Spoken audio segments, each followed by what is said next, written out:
gather around.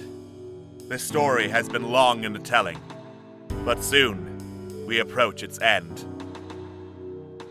Long ago, the land of Irion fell into a great civil war.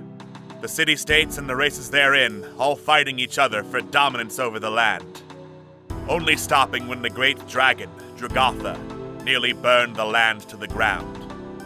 30 years later, a party of adventurers was manipulated by a powerful mind flayer into being the catalysts for another civil war. And in an attempt to wipe Irion clean again and take its power, Dragatha was resurrected and set against them. But history repeated, as the people of Irion banded together once more to slay the dragon. This alone, however, would not save Irion, for the Mind Flayer still lived, and schemed to awaken a powerful being known as the Old Voice, capable of doing far more damage than Dragatha ever could.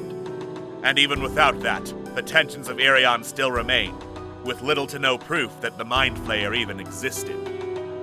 And so our heroes rally together, with companions they have gathered over their long journey, to represent the hopes of Irion, and its last chance to survive an assault that could ravage the land or even the world itself. I won't stand idle. Not while people's lives are at stake. I will not make the same mistakes again. You're my friend. You're my family. And I'll protect you at all costs. The time for civil war is over. Now our fight is for Irion. Together, they will race against time to the sunken city of Yolroom to overcome its challenges, and finally confront the Mind Flayer before the world they know is lost forever to his machinations. The road ahead of them is long and perilous, but it is the only chance that the world has if they are to save the fallen empires.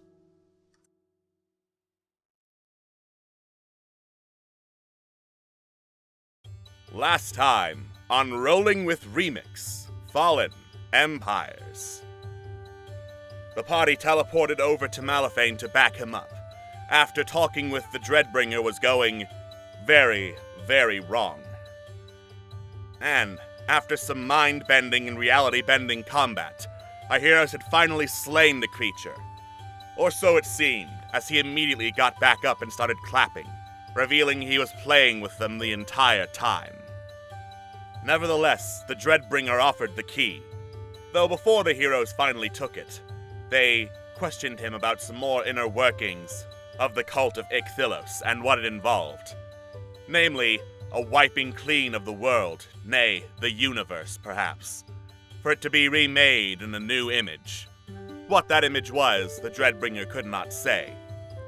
As for what Geisel knew about this, the answer was mostly everything, except he applied it to children's books, and not working for the cult itself. Though our heroes considered engaging in combat one more time, they decided to just take the key while it was being offered, and leave. And after they were out of earshot, Annabelle, one of the smartest members among them, turned to the rest and questioned what the hell that was. Finally returning back to the central hub of Yolroom to rest up, Corellian and Momo had a conversation about knowledge, for Corellian seemed very interested in learning more about the cult while there was still time, and Momo had some objections, which then segued into Corellian voicing their objections as to Momo continuing to explore and continuing to go and fight Zunkira, when the smarter thing to do, according to Corellian, was just leave.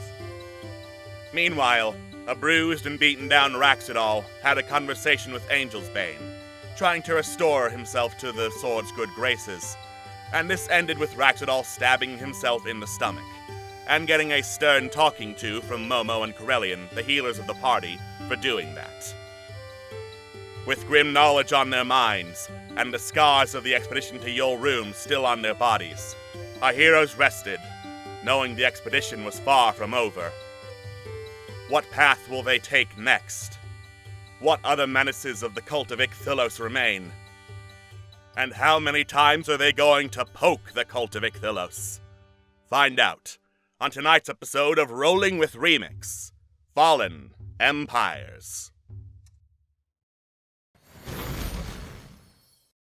Hello and welcome to Rolling with Remix Fallen Empires, the show where we have fun adventures and fun fights in underwater cities, meet interesting people, and then try and kill them. That's the adventuring life. I am your Dungeon Master, Alex, and with me, as always, is my lovely casting crew of players. We have Atlas. Yo. We have Jojo. Bo. We have Queen. And we have Scott. Okay, stay with me on this. Assemble invisibility. That's it. Cool, I didn't have to stay with you for that long. Amazing. Alright. So, if you're here, you know how it goes by now, so let's get right into it. When last we left our heroes, they obtained the third of 5 keys into the castle district of your room. 2 more paths lie before them, which go towards the dock district and the temple district. Or they could go back and ring the bell and see what the deal is with Geisel, but let us see them figure out that decision now. Da da da Da da da da. da da. Da da. Da, All right, I know that we have things to do, people to stop, bells to ring, keys to find. However, I want to talk to Kailani about the whole Ichthylos thing, because I recall he recognized that symbol once upon a time, and maybe he might know something about it. So I'm going to do that. The floor is yours. I suppose I should move my token. You should and probably figure all head that out. outside then. Indeed. Has anyone seen Kailani? He usually No. hangs out in Okay. the west, so. Kailani, how you doing? Well, as alright as I can be, I guess. Of all the injuries I expected to treat, I did not expect them to be inflicted by Rax's own sword. That was a bit of a surprise. Other than that, though, I'm doing alright. Sentient weapons, what can you do, right? Throw them in the I have no garbage. idea how that works. I mean, probably wouldn't be the worst idea, but as long as it keeps working out, as opposed to not working out. Anyway, actually, I had a bit of a question. We encountered something a little different and difficult recently. You Right. remember that mark that you got rid of for me? Way back when. Way back when, vaguely. A lot's happened since then. I do remember, removing a curse before it got nasty. Yeah, it was... Well, I think we ended up figuring out that it was a mark of something called Ichthylos? Are you familiar by any chance? Somewhat, says Kailani, very obviously racking his brain, given the knowledge you've offered before him. Some kind of maybe beyond God sort of thing. Has to be summoned, destroyer of worlds or something along those lines. Okay, Now keep in mind this information is piecemeal. I know a lot about a lot of different types of gods. Ichthylos is not what I would classify as one of them. There's a concept whispered in some of the darker crevices of the world, including some of the ones I've been to, because, libraries in the City of Shimmering Light deal with gods and worshipped deities of all different kinds, called Elder Evils. Promising. Yeah, it's not a name that inspires a whole lot of confidence, does it? No, it doesn't. So, Elder Evils, very weird, very esoteric, very dangerous. I really feel the need to emphasize incredibly dangerous, world-ending level threats. Checks out with what you've said you think Ichthylos is. Okay. Great. We met someone who apparently has been working their entire life to summon said threat. And, that might be... He says he's on the cusp of it. He wasn't exactly super particular about the time frame, but, we're gonna have to go back there, huh? That does not sound good. It does not sound good. Well, if it seems like there's merit to that sort of thing, I suppose. Well, we're the only people around here who are around to deal with it, so I suppose we have to. Great. Aye. Fun times. Any words of wisdom otherwise? You know, some gods you never meet until after you're dead. Some you do in the meantime. I'm trying to think of where I'm going with this. I've read tales of things that were worshipped and then died, so fingers crossed, he says, shakily raising a finger. Ichthyllos is one of those. Hopefully. Hey, if we manage to disrupt whatever's going on before whatever procedure, ceremony, ritual is finished, then we won't have to worry about maybe, perhaps, actually fighting an elder. Oh, fuck me. Well, thank you so much, Kailani. That was very helpful. I'm gonna go break the news to the others. Oh, alright. Good luck with that. Thanks. So, actually, how are you doing? Carlin, looks at Rax out of the corner of his eye. There's a bit of lingering pain, but overall it's alright. You,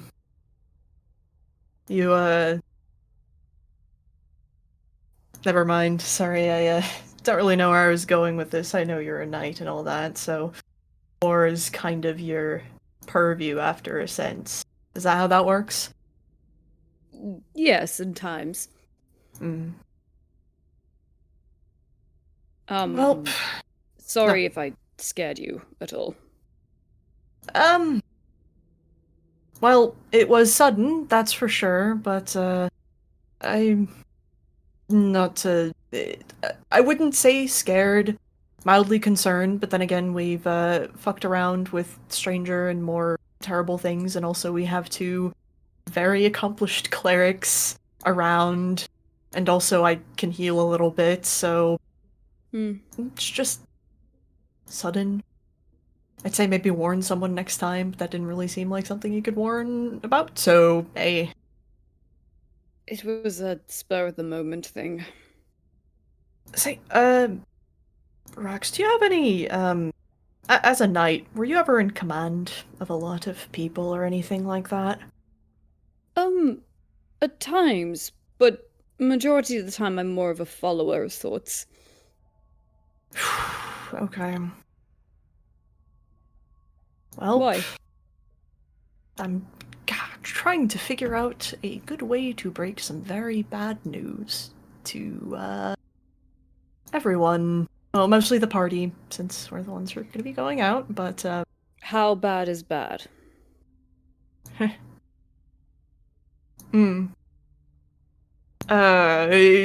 Krillion's tail, swishes from side to side.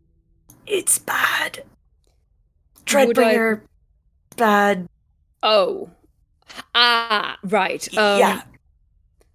Well, I would suggest the best course of action is to get everyone into a state of comfort and then let it out lightly. Alright.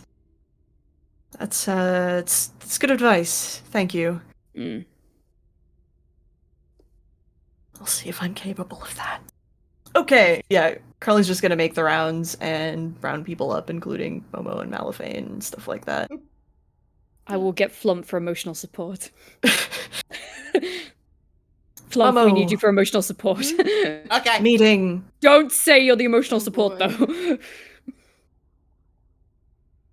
Mal, Hmm? meeting, I guess. What was Doesn't that? sound... Meeting. Oh, Family of meeting. course. Let's go. Right. It's a nice word for it. Oh, you heard that. Alright, I have got a bit of news that I thought would be beneficial for everyone to hear, not just the people going out on the next expedition. We have reason to believe that there is some additional particularly advanced evil, elder evil, one might say, that is in the process of being brought into this world. So, current plan is, and Curly, like, shoots a glance to the party. Current plan is we're probably going to go try to take care of that. Figured we would let you know, just in case we, don't make it back. So, yeah, just a heads up. Wait. What's this don't make it back thing? Well, you know, if we, Kinda speaks for itself, Malafane. I mean, there's a ritual summoning an elder evil that is gonna attempt to bring about the end of the world as we know it. So, Fluff's like, oh, so that's what they're doing behind the castle gates.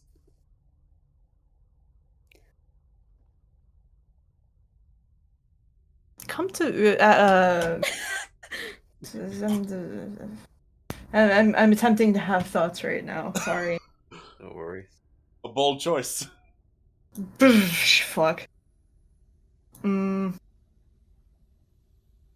Okay, out of character, I was a fool who was under the impression that that was a thing that we were actually able, that was within the sort of district where the Dreadbringer was, but we didn't end up seeing any evidence of Elder Evil summoning, did we? No. Okay. Egg on my face, baby. I am a dummy, and I brought about this meeting for nothing.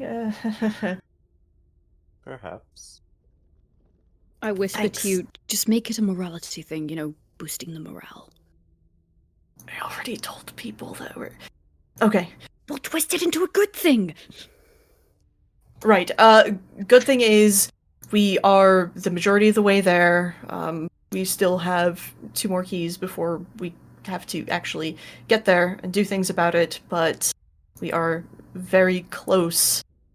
Just figured we would keep everyone updated. It has been a while since we've actually come back and did that. So, once more, thank you all for being here and also helping keep this place safe. We really can't do any of this without you.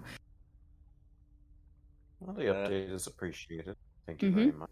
Crowd mutters appreciation. There's some nodding. Zordan raises a hand. Yes. So when you say Elder Evil, does that just mean an evil person who is very old? Actually, that is... Well, presumably, I mean, the Elder Evil is incredibly old, but, like, more old than anything that we could conceive of. Like a god old, if that makes sense. Ah. Yeah. Zordan is very clearly racking his brain trying to comprehend how old gods are. Think like mountain old. Oh, that makes a lot more sense. Could have said that in the first place. I'll keep that in mind. Thank you, Prince Zordan.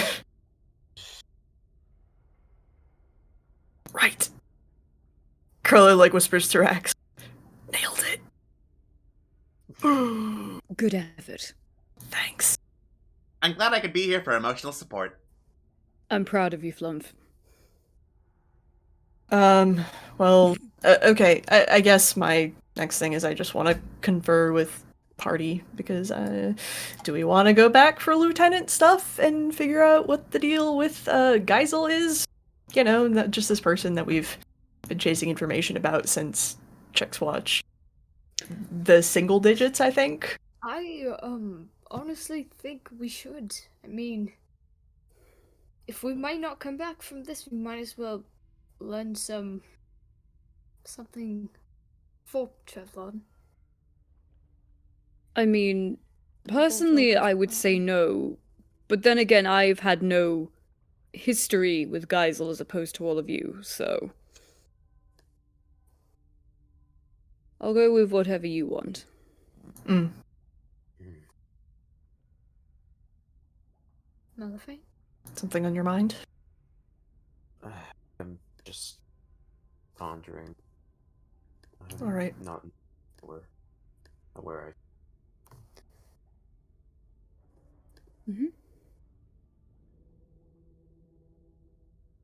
Well, sorry, go ahead. No, I was just agreeing. I will say this. There was kind of that implication that the Dreadbringer said about how Geisel ended up knowing more about Ichthylos through his own channels. It might be worth trying to meet with Geisel and see if we can get some kind of additional information about it out of him that doesn't involve terrible psionics, perhaps. Yeah, actually, I was going to ask that. I wasn't sure if Geisel was dead or anything. It's complicated, I think. We don't entirely know per se, No. but Was it something more along the lines of questionably not existing, sort of like kind of falling through the cracks of reality or something like that? yeah, that sounds more accurate. What, like your Fox associate? Oh no, he still exists. not exact. Oh, Sort right. of, but the opposite. Sort of, but that doesn't make sense, Momo, dear. That does not clarify anything, offers up Flump, who's just still there. Exactly. It doesn't make sense. We don't know, but we're hoping to find out. Right. Well, if it's something that you all think is worth investigating, then if it would contribute, then I think that would be alright. Wonderful. Any Any information we can gather to further our, well, not our studies necessarily, but just gaining a tactical advantage would be of use. So, yes, I'm for it. All right. Yeah, if we can glean any sort of way to more effectively interrupt what's going on, then well, let's go figure out who / if we want to bring someone along, and then ring that bell. Right. Agreed. Good. Who is it this time? Who would be good when it comes to dealing with someone who was driven mad by knowledge and may or may not be comprehensible anymore? Who wants to punch a Remeg. crazy guy? Remeg. Remek? Remek? Really? Not He's a bad choice. He could. Let me look the site.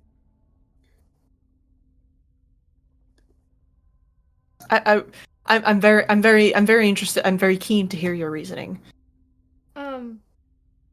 It's hard to explain because I have the visual, but I don't have the words. He could subdue him without doing any significant damage, and he's also a monk, so he's had years of experience on how to relax and center his own mind. Like, I'm thinking from more of a role-playing standpoint, not really from a mechanical standpoint, you know what He I'm could saying? stun. That is true. Yeah. I'm currently looking at everyone's saving throws, if I'm being honest. Also, Yeah, he thank can- you. He has deflect missiles as well, which could be good. Yeah. I'm thinking about... Okay, Solana has a +10 intelligence and a +8 wisdom. I'm imagining that a lot of saves will be intelligence-based, or, int whiz. Kalani has whiz plus...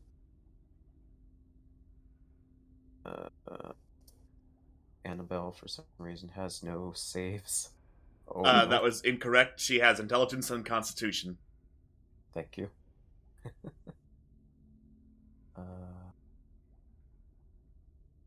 Zordan has all the saves. It's just a matter of which ones he's the most proficient in. He's got the paladin aura to boost his saves.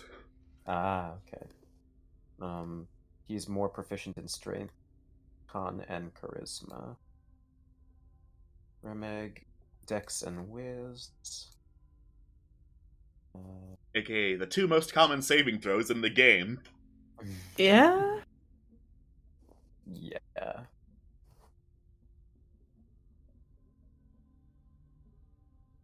Well, I mean, I wouldn't be opposed to bringing along Remeg. Like you said, stun is a hell of a thing to have, especially if we're trying to perhaps get knowledge out of this more so than actually, any sort of elimination. So True. Mm-hmm.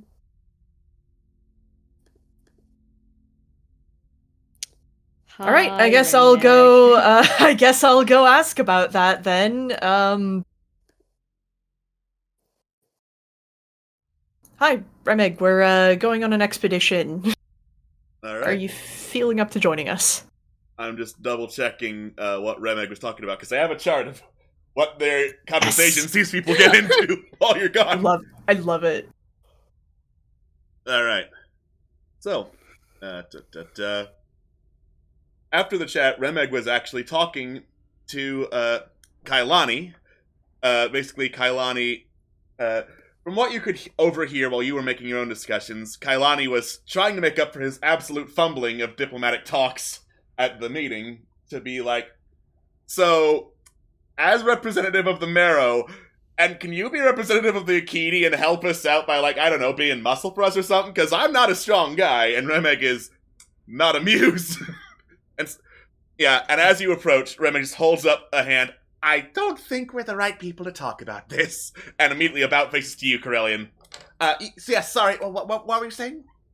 We're about to go out on an expedition to clean up some things that we, need to do so. Am I interrupting something? I think we have reached either an end or the point where we're going to loop around and do all this again. Kind of, like, tilts head around. Kailani just shrugs. Cool, great. So, feeling up to it, or? Oh, I can do that, yeah.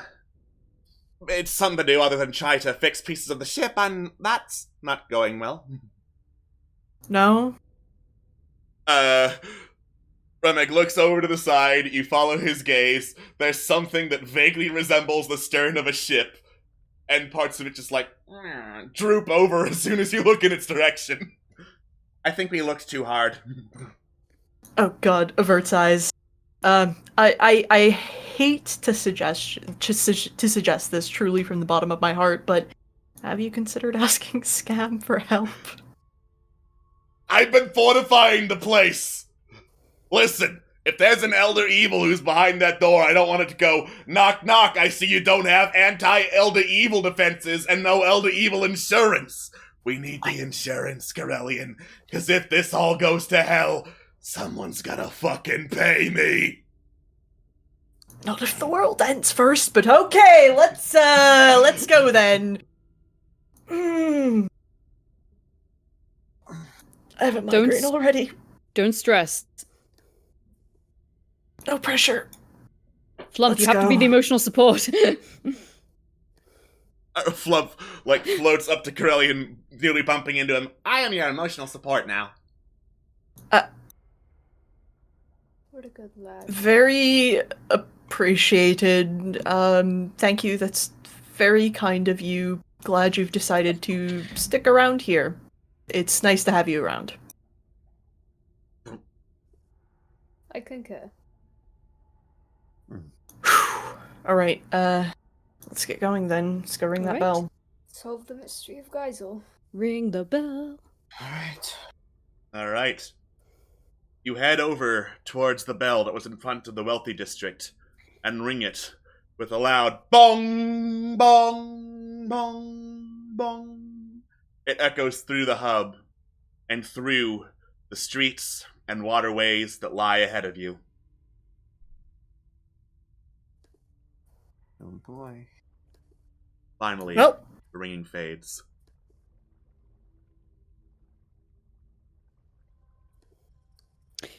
Good start. let's get going and see if anything's changed, I guess. Alright. Right. You walk forward, going down the street until it opens up a little bit wider, and step out into like the delta area, the one that wasn't completely flooded. Mhm. And as you walk inside, you keep walking and notice that all sorts of different surfaces, like cobblestone beneath your feet, some barrels and stalls that have been scattered around, walls and windows. Every so often, they are covered by this thin film of, like, slime. Like, very dark-colored slime. Like, it's giving everything it's covering this, like, darker, black, almost gray tint. And I'm assuming none of you want to touch it because it's slime in a dungeon. Not particularly, no. I'll do God, it. I'm so tempted. there So tempted. We just bathe in it. Is there any way I could identify it without touching it? Arcana check. Sweet! Ah, gosh. You're not quite sure, Momo. I don't want to touch it, and I'm not willing to learn more about it to do so. Fuck, I'm lawful neutral. I can't do that. My plan was to cast Flock of Millies and have the birds touch it, but that's too mean. Yeah. Oh, And you also notice as you keep going, like, the district isn't flooded, but there are, like, several very small, like, puddles of water, like ponds or wells and the like that dot the landscape. And as you pass by them, they look completely black. Like, as black as ink or pitch or tar, any number of, like, very deep, almost Vanta black liquids that are just kind of floating around in these small bodies. Is this the same as the black, like the tar that we encountered earlier? Blackwater? Now, you recognize Blackwater by the smell, so you don't have to touch to identify it's Blackwater. It does not smell like Blackwater. Again, Could is I this the cast- same as the... Oh, okay. Sorry. Could I cast Flock of Millies and scout about anyway? Sure, yeah. Wonderful. That takes a minute. Again, is this the same Blackwater that was in the district before? Like, this looks new. This is new. You can cast it as a ritual to take 11 minutes instead of 1 for Flock of Familiars, by the way. Oh, yeah, sure. Get that spell slot back, hell yeah. Hell Thank yeah. you. You take some time to prepare, and after about 11 minutes, you thrust your hands to the sky, and then, like, balls of light float through that slowly, like, burst open into the shape of several eagles who fly up in circles, going in 3 different directions to scout around the wealthy district. Wonderful. If we're moving whilst they're scouting, somebody's gonna have to hold on to me just because I need to tune into their senses. I got you. Thank you, Momo. Anytime, Max. This might sound like a stupid idea, but Carlin just kind of wants to like find like a loose scale and kind of like flick it at some of the like dark film to see if it reacts to organic material, if that makes sense. The dark film, not the dark water, correct? Dark film, correct. Cool. Alright. You flick a loose scale at the dark film. It hits the surface of, like, there's a wall where it's most easily seen. Bounces off, and as the scale bounces off, it drags some of the film with it, and the film is, like, sticking to the scale. We should try and avoid touching that at all costs then. Yeah, it's slid off and is very, very slick as it moves from one surface to the other. Huh. Oh, God. Looks like a giant's cold. Momo, could you humor me for a moment? Could you cast light for just a hot moment? Sure. He makes the palm of his hand and the tips of his finger, or his whole hand, he just makes it glow like a torch. When the light shines, and I want you to understand what I mean when I say this, is it absorbent or reflective of the light? Do you know what I mean by that? Yeah. I will say the film is like 60% opacity, that kind of filter over whatever it's on. Okay. Interesting.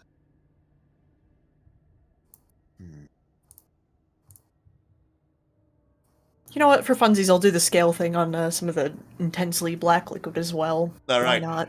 You flick another This loose light scale circle won't go away. into the black liquid. It lands in the black liquid with a hiss, and then swiftly dissolves. Glad I tested that then. Oh wait, no, it's not quite dissolving. Sorry, I reread the thing. It's not quite dissolving. It's more like bits of the scale corrode and flick off, breaking it down until it collapses into like several very, very tiny pieces that then dissolve. It's corrosive. Okay. This liquid. Very, very good to know. I'll avoid touching everything here. I guess at all costs. Damn. Right. Right, so I'll perceive. you perceive through the eyes of the eagles, like kind of flicking through all of them like your mask is a viewfinder. That is my headcanon now. Yes. Yeah. It's fascinating that the water, as pitch black as it is, it's still somewhat translucent to the light. Alright, so Eagle number 1 has been mainly searching the non-flooded delta area, the one that had the majority of the faceless cultists. It looks basically abandoned now. There is some evidence they can see from above that people were here, but then they quickly fled. Like, in between you going back to the hub and you coming back. You flick through the eagle that is just kind of over the lake that's flooded in here.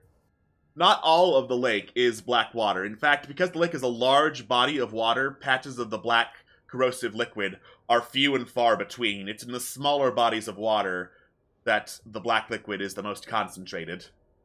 Okay.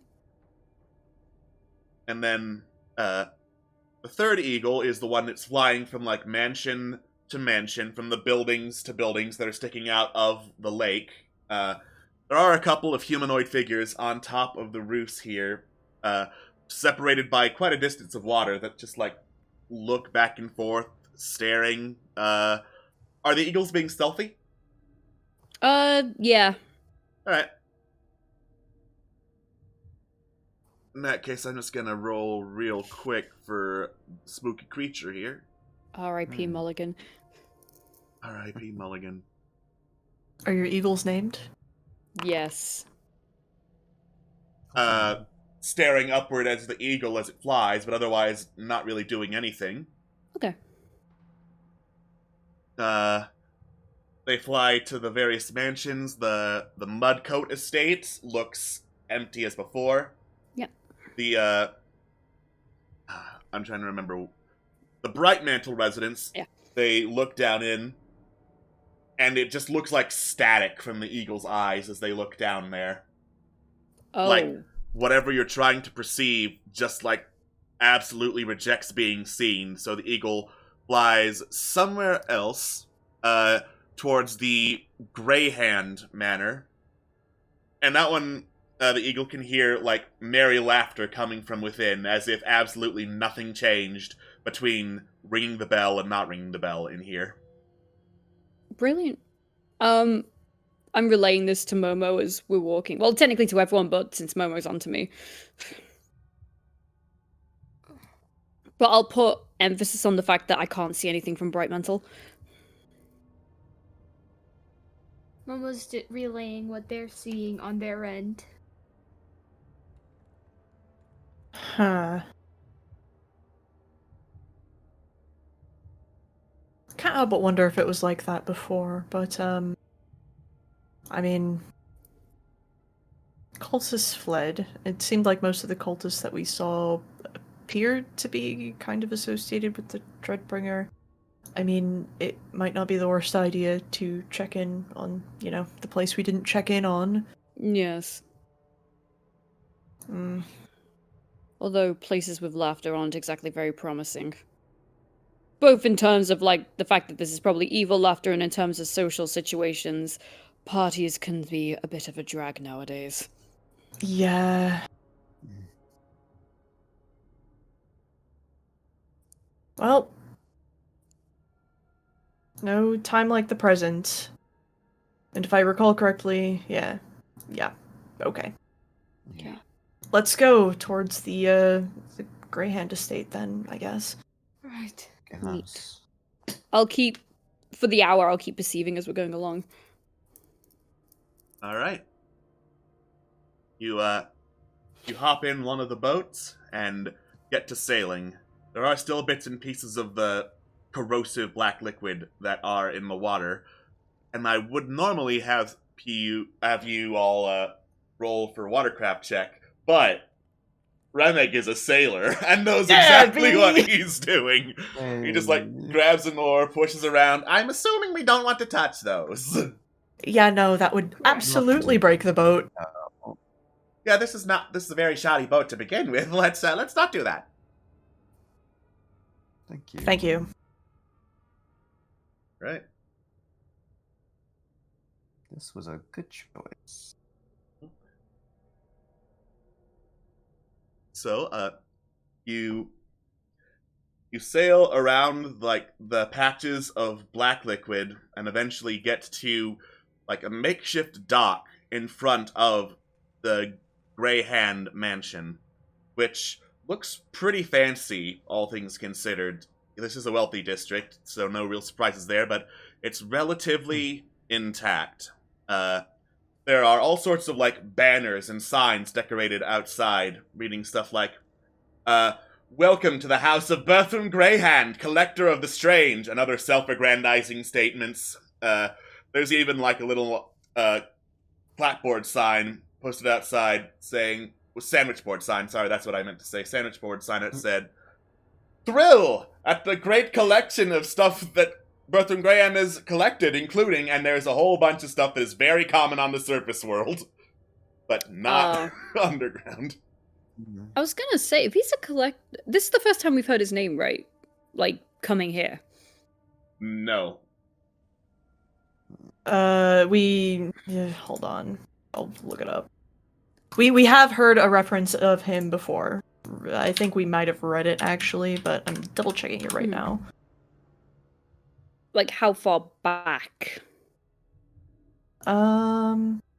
We found a book during our scouting, actually, which was a draft of a biography that he wrote. No, I know that. I just meant before that, because I'm thinking collector, I'm thinking when we were at the auction, but if he wasn't... Yeah, no, I don't think so. We first had reference of him when we were doing our first scouting of the Hayakon district. Yeah.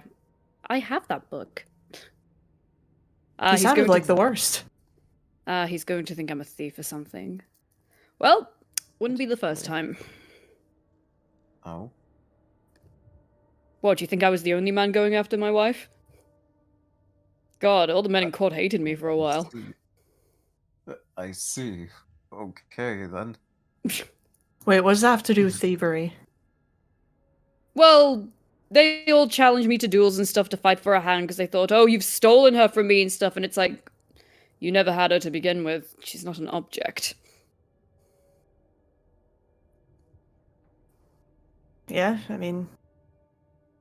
Right, anyway, we should, go figure out what this, sideshow is, I suppose. Mm-hmm. Right? Go. I imagine the birds are just there waiting for us. Yeah. The birds are there waiting. You head up to the front door. You hear laughter coming from within. The door is closed. Is it unlocked? It is locked. Elevane? Any doors or windows that we can look into? Yeah, there's some fancy windows off to the side. Make a perception check.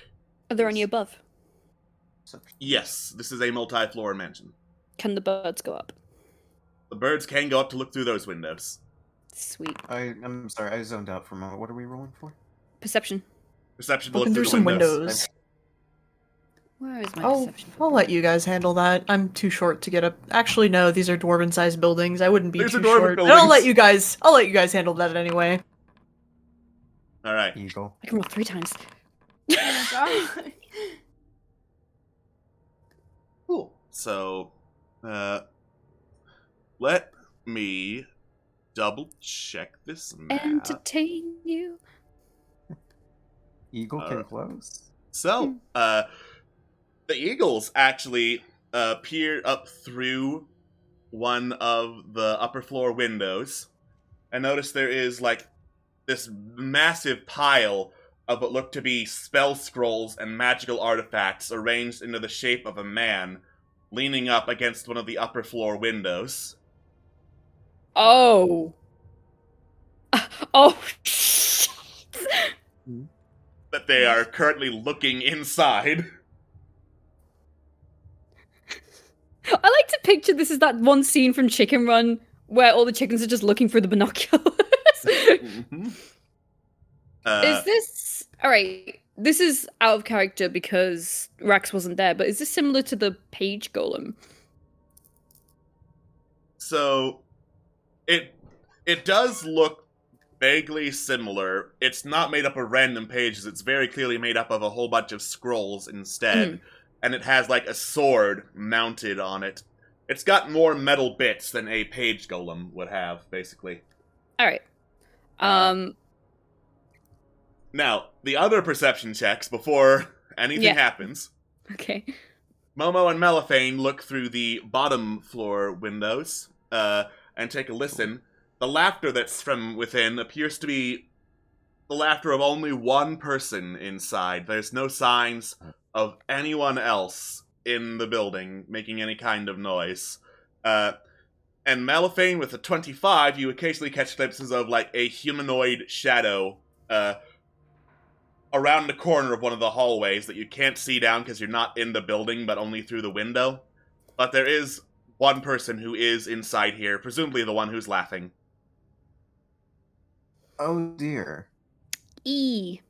Okay then. I'll perceive and then just be like, okay, so there is a figure of some sorts made up of scrolls up there. Mm-hmm. I think they have a sword. Was it moving? I don't think so. Well, it's leaning on... Was it leaning on the window? It was leaning against the window, yes. It was leaning against the window. So I don't know if it's an actual figure or if it's animated, if it's dormant. Okay. This man might have a bit too much time on his hands. I mean, judging by the, maybe. Alex, humor me for a moment, and if I don't notice this, that's fine. You mentioned this figure looked humanoid. Were there any animalistic features? You could only see like part of a shadow, and it looked humanoid, nothing out of the ordinary from what you could tell. Okay. Fair enough. Oh dear. This is less than pleasant.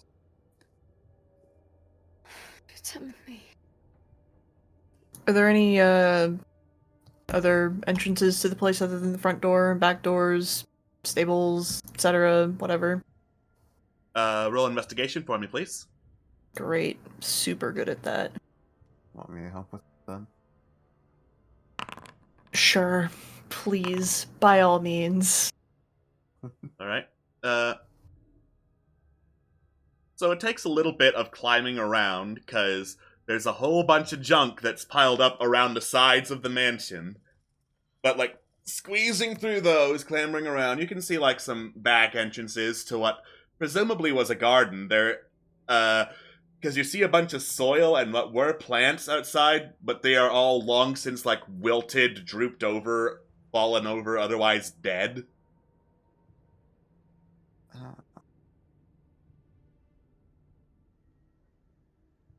Oh, I mean, we can try for something else, or we could try the front door, or we could try jimmying open one of the windows, I guess. Up to you lot. I'm not very good at the whole... I mean, seems like he's a bit preoccupied with whatever's seems like whatever that thing is, more preoccupied with whatever it is that is, so entertaining, but, I mean, you never know. What if we just knock? I mean, we could do that. Because if this man has an ego of sorts, then wouldn't it kind of make sense he just let us in and brag about himself? I mean, that is usually the standard in King's March, I'll be honest. I mean... Maybe... I mean, it wouldn't be too unlikely, I guess, considering magic and all that this would be Berthram Greyhand, but, he was alive a long time ago, wasn't he? Well, has that really stopped anyone? Yeah, that's the rub then. Well, I defer. I mean, last place, we, could have just knocked 2, but that's just up to you lot. I vote for knock. I mean,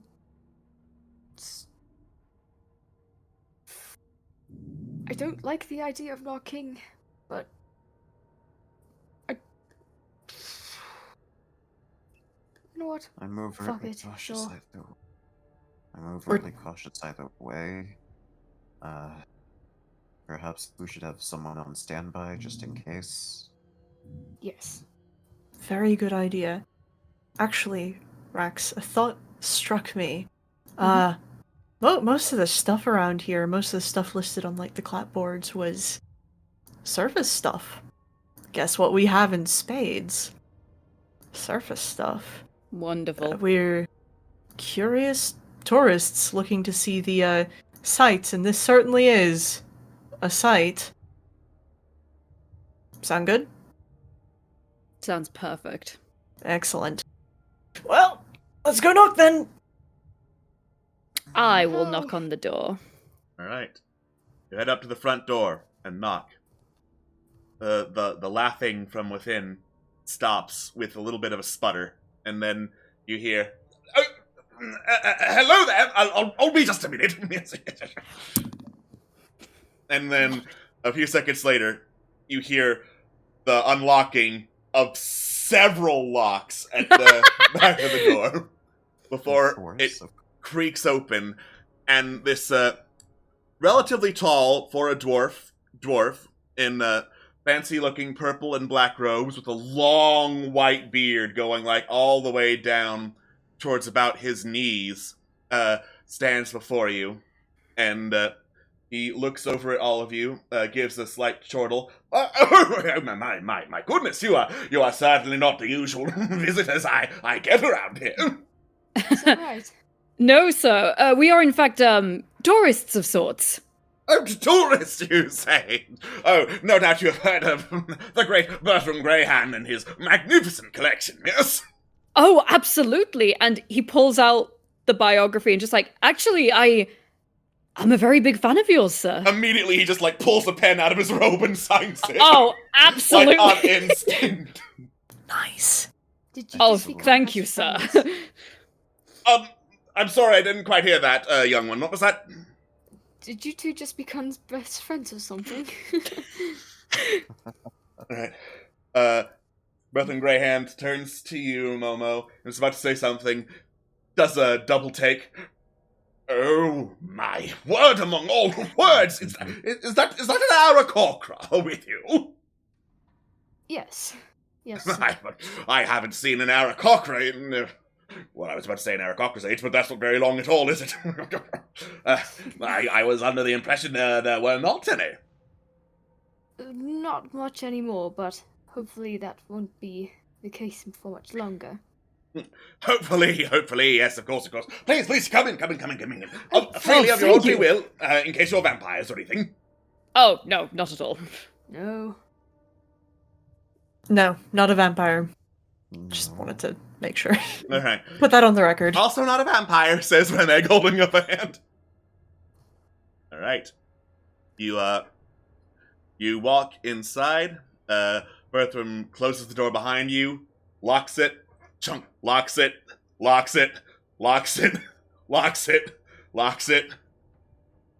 have a lot of problems with thieves or break-ins or something? Well, I mean, who wouldn't want to attempt to dare this magnificent menagerie of marvels and try to, take them for themselves, say that they're the ones who discovered them. Yes. I suppose Well, that's true. True. And also, yeah, speaking of, sir, so excited were we to see that you were in this area that we thought that we might come to show you some of our own collection, if you're interested. Indeed. I'm sure you have quite a collection for newcomers. I have been at this for quite some time. Maybe there might be something that, people like you don't often find. I, of course, would be an expert in these sort of things, being a collector of sorts. Come, to my dining hall. I always think better of a good meal. Yes. And then he immediately, heads off to the dining hall. God, I follow him, and I say in Dwarvish, you do us a great service, sir. Oh, there's no need for that. I speak more languages than you. Yes. Oh, like what? Well, let's see. Parlez-vous primordial? Right. And then he immediately starts, rattling things off in all sorts of different languages. Common, primordial, deep speech, abyssal, draconic, dwarven, elven. That is I quite love him. impressive. Humor me. What do I pick up from any of those? Very basic elementary phrases like, hello, my name is Berthram Greyhand. Where is the library? Would you like a cup of tea? Stuff like that. It's beautiful. Starts alternating back and forth between each of the languages known. Very impressive, as expected of one of a caliber such as yourself. But of course, indeed, yes. All right. Oh, I love him! You sit down at the dining hall. There is all sorts of food that is plopped over on the table, and it looks very, very fresh, considering the absolute not fresh state of everything else in the area. Considering the very slimy state of almost everything in the area. Mm-hmm. Can I can't, because he locked the door. Could I have the birds outside keep sort of looking through the windows as we're going through? Okay, then in that case, I'm just gonna do something real quick as the birds do that. They die.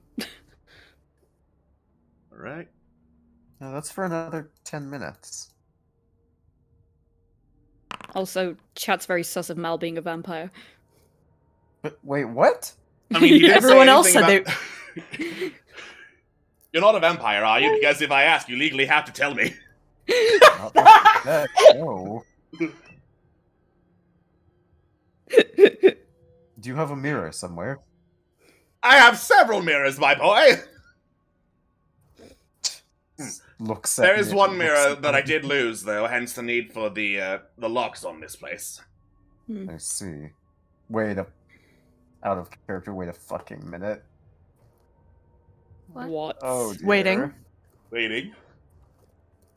Anyone remember the mirror we found? No, that you never section- mentioned it! I didn't mention it? You didn't mention the mirror! Oh. There was Oh! yeah. Fuck. Yeah, you didn't get a chance to relay the mirror before meeting your friend the Dreadbringer. Oh no! Shit. You know what? In that case, a mirror, you say? No, wait, no, fuck. Of course, the mirror. What did this mirror look like? Oh, it was magnificent. Very large, very foggy. Not very practical for use as a mirror, but it looked incredibly cool. Interesting. Yes, Anyway, interesting. Also got stolen from me. Sucks. Yeah. So, you get delivery down here or something? The spread is quite impressive. Yes, nothing but the best for yours truly. I deserve the best after all. Naturally, a man of your stature, after all. How do you get this stuff down here? Get the stuff. I mean, simple. I have quite loaded kitchens. Do you have a lot of staff then? Well, unfortunately, no. Most of the staff decided to have some, objections to the way I run things. What do they know? They aren't magnificent collectors and inventors. Right. So true. The domestic types never seem to understand what happens when the more adventurous. You know the needs of the more adventurous, at least. Exactly. You get it. Although I have to ask, what exactly were they complaining about? Oh, some nonsense about paying them. You know how it is. Adventurers work for their share. And by work, Exactly. I mean, go into deadly situations and make their way out. I pay people when the job's done, and clearly the job wasn't done, but they wanted the money anyway. The Well- audacity. The audacity! Thank you, young Eric Opera, thank you! You're quite welcome, your rich ship. How should we refer to you, actually? Yes, I Yes, apologize I'm for my curious. ignorance. Well, I would prefer my full collective titles, but if time is of the issue, Sir Greyhand works. Sir Greyhand. Sir Greyhand, Well, Sir as it should Greyhand. be.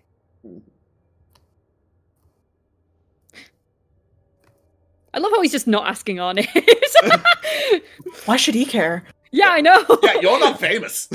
You're I'm not famous. relevant. You're very famous. I have a book. I even signed it for you. You can show it to all your friends and they'll think, wow, how cool. You got to meet Sir Greyhand. You know, I read this book to my children at night. You need to keep it in better shape then. Looks a little water damaged. It was a long journey here. It's well loved. Well loved. Well loved. There we go. That's a very nice way to put it. Yes. So, you get many visitors down here. I mean, saw the signs and pennants, about your collection and all. Well, regrettably, no. The flow of visitors, actual visitors, and not thieves in the night, has slowed down quite a bit. I thought perhaps I was not advertising enough, hence the overabundance, you might say, of banners and signs. I found a little sandwich board. I thought that might help get to ground level. I mean, we definitely noticed. Well, I mean, have you had anyone recently? Anyone at all, other than us? Well, recently, again, as visitors and not thieves in Right. the night. Just, of course, that. Let me see. Well, it depends on your definition of recently, but no. No. Might I hazard to ask what your definition of recently is, then? Are we talking in terms of years, or are we talking in terms of months, or are we talking in terms of recently? Recently is such a vague word, you know. Sure, yes. In that case, no. I see. You're more of a man of isolated life, correct? Well, yes. I have done quite a bit of collecting and adventuring. I get up to it every now and again. When this old body of mine cooperates, it does that less and less, unfortunately. Yes, as the years go by. I know the struggles. It's your So- body prepared. Sorry, what was that? To open? Okay, I will.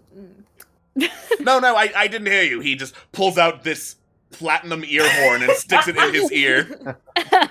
It's your body preparing yourself for the comforts of the end of life. Oh. Oh! All right. Wow! Whoa! Jesus Christ! He's a cleric. You know how clerics are. Ah, yes! Tactless! No, more religious-minded. Ah, so tactless! Palliative care, I think's the word. Ah, so tactless! No, he's got a point. No worries. No conflict. Speaking of not having tact, when was the last time you had to deal with these, thieves and robbers and all that sort of thing? Oh, in the recently range, the years recently range, getting closer to the months recently range. I believe that was when they took my mirror, and just my mirror for some reason. They must really like mirrors. How bizarre. Incredibly. Huh.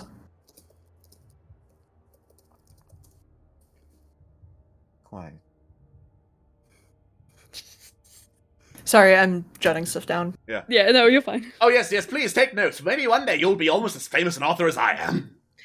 Could I actually look around, as we're all speaking, just look around the surroundings of where we are? Sure. You appear to be in a very fancy dining hall. Way too fancy for the one guy who appears to live here. Does it look grimy or does it look clean? It looks clean. Okay. Suspicious. There's been occasional sheets of, slime outside the mansion and, inside on the hallways. Not as much as in the, flooded areas and, the wetland delta. But there has been slime everywhere but in this room. Could I roll perception to see if there's anything I can spot? Sure. Because that's suspicious. Advantage. You spot food. Oh. Oh, I hate this. You keep a very nice house, Sir Greyhand. Well, of course I do. One has to keep the place in tip-top shape, considering, some of the things that litter the place. Well, true. I mean, I've attempted it, but when you live with twins, then that's very difficult. Ah, yes, twins. It's like one person, but two, and therefore sometimes worse. Yes. a little joke from me is what that was. A little bit of a... Well, I wouldn't say so much. It's like double the trouble, but at the same time, it's double the enjoyment as well. Yeah, double the trouble, sometimes double the pleasure, double the fun. Yes. So- I love him so much. He's a gem. So, Sir Greyhand, I mean, one has to ask, with a collection as vast as yours, what are your favorite items? Oh, well, let me rack my memory and definitely not roll on this table that is on my arcane device to see. Let me see. Well, there's oh well, how could I possibly forget well, this is a bit macabre, but as we have just talked about, the cleric thinks I'm going to die anytime soon. Yeah, Oh my god. yeah, there's this pair of perfectly preserved heads. Two of them, two very large ones. I managed to fit them both in a jar. Oh, goodness. Right. Do you know I who don't they keep belong that one to? around the dining table. It seems to, disrupt people's appetites. No, of course. No, that's understandable.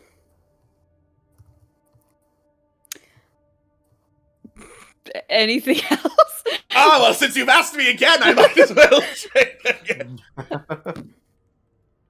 I got a 69. That's very nice. Oh, wonderful. Why, but yes, that is Impeccably nice. Speaking of things that are preserved, do you know of this mysterious and mythical creature said to exist only in legends known as the Knoll? Yes. Yes. I think I may have heard of this. I before. see. Rumors, at least. You've learned much of the esoteric texts. Well, what if I told you that in my collection, I have the skeleton of one? You're No kidding. shit. Really? Indeed. Would you care to show us? Oh, it's not at the dining table either. I'm just trying to where did I put sorting? Was it the first floor gallery or the second floor gallery? It could be in the basement gallery, but we call that storage nowadays, and that's under construction. Sending the birds up to the windows up there. All right. You have the eagles dart around the upper floor windows again.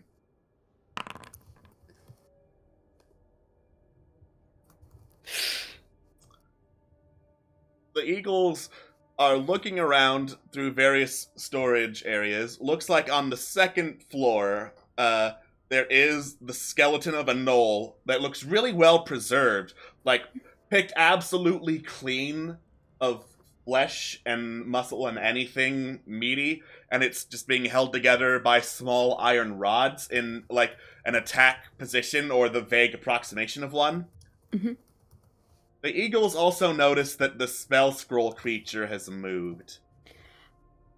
Oh. Shit. I don't have a messenger ring. Fuck. Who's closest to me? Pick someone. I kind of just tug Malifane a bit closer and just go, it's moved. I see. Where is... You see that this is such lovely wallpaper. Wow. Indeed. Wallpaper, all the way from the far, far reaches of Selkra. Selkra? Let me spell it out for you, because it's got an apostrophe in it. Yeah, I don't think I've heard of the place. Selkra actually is another continent, somewhat southeast of King's March and Irion, around the center and equator area of the 10 realms. Basically, is Selkra. I'll change that then. Oh, that is not a place I visited yet. Out of character for a moment. Where did we see it again? What floor did we see it again? It was on the second floor window. Okay. And then it moved. I have no idea. Okay. I have no idea if this is going to work or not. This is going to be funny, though.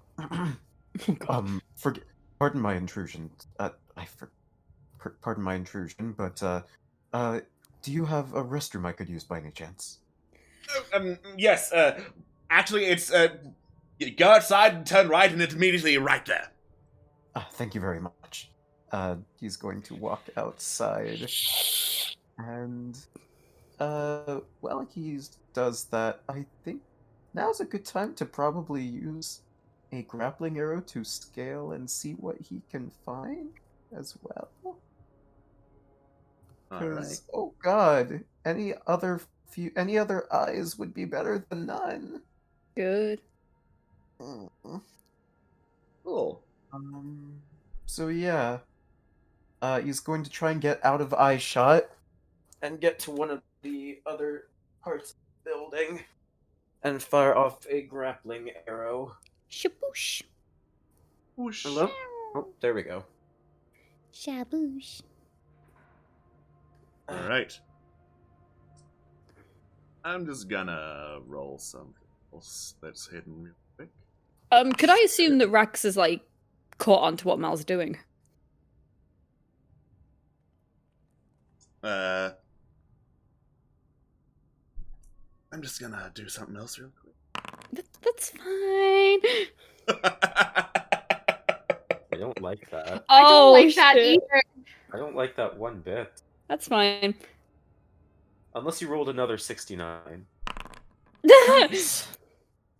Oh, nice. You didn't roll another 69, did you? I didn't roll another 69. Cool. That's not funny then.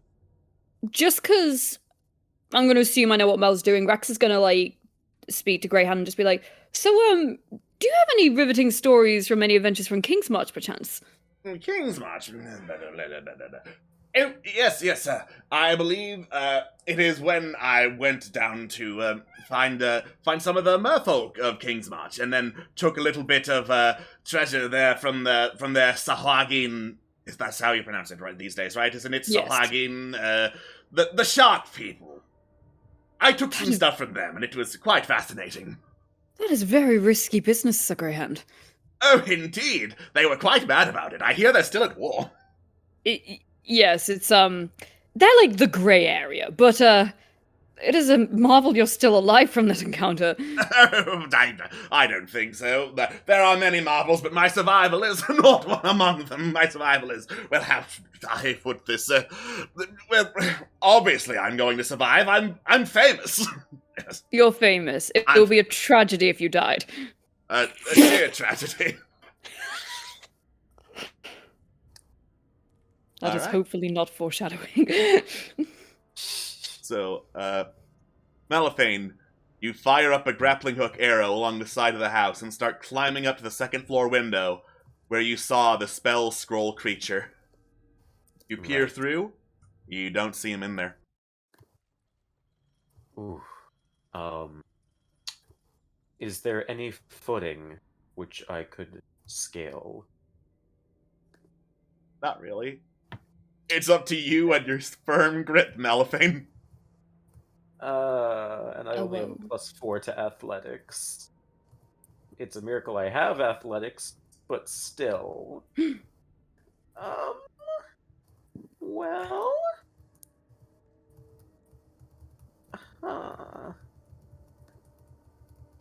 This is the part where I really wish I had a decanter of endless water right now.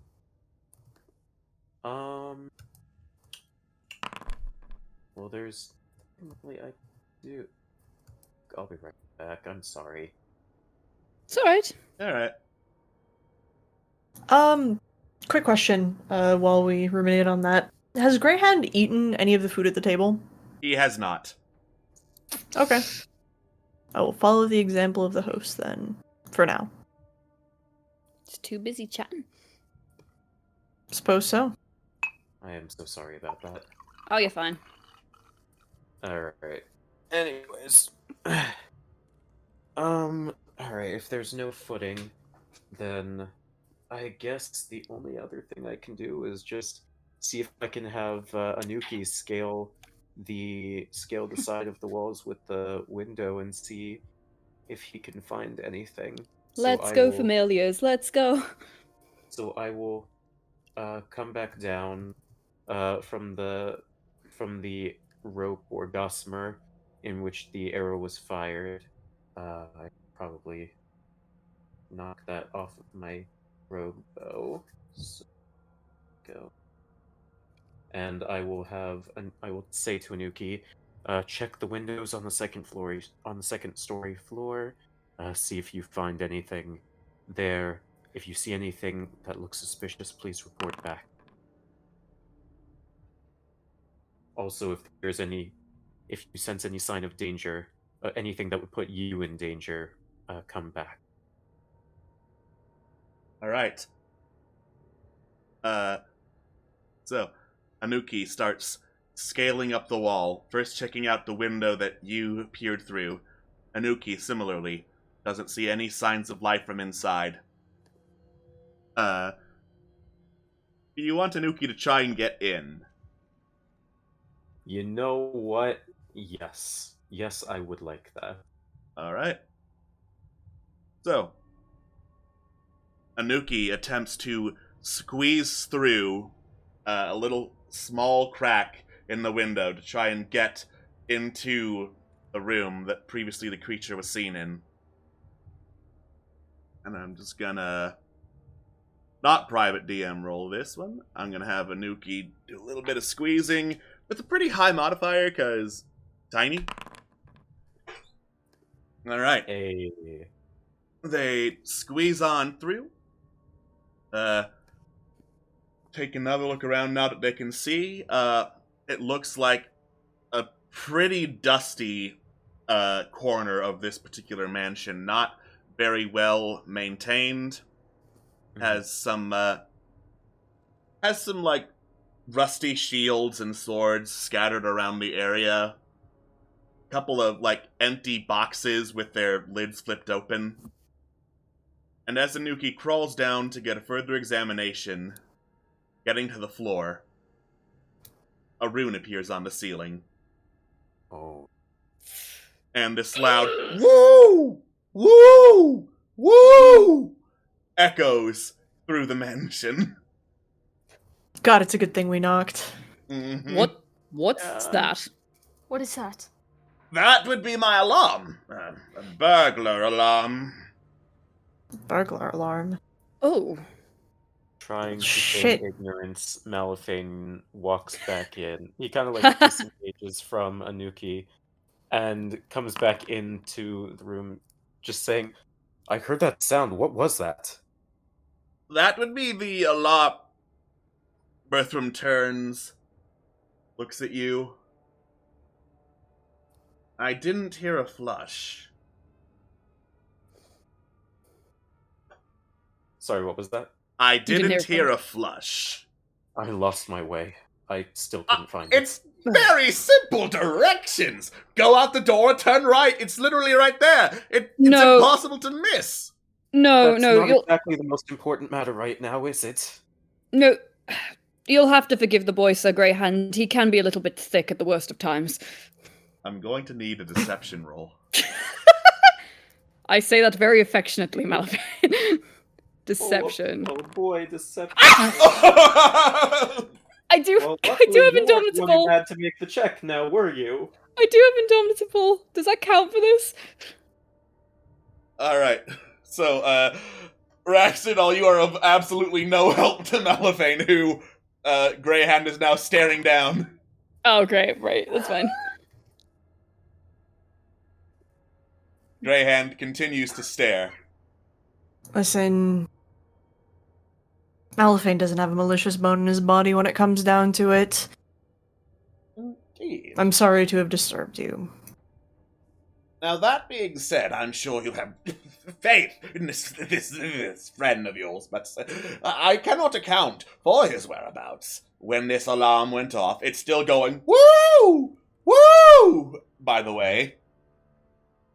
And I have not had visitors in quite some time, mostly burglars, and this would account for the visitor streak not being broken.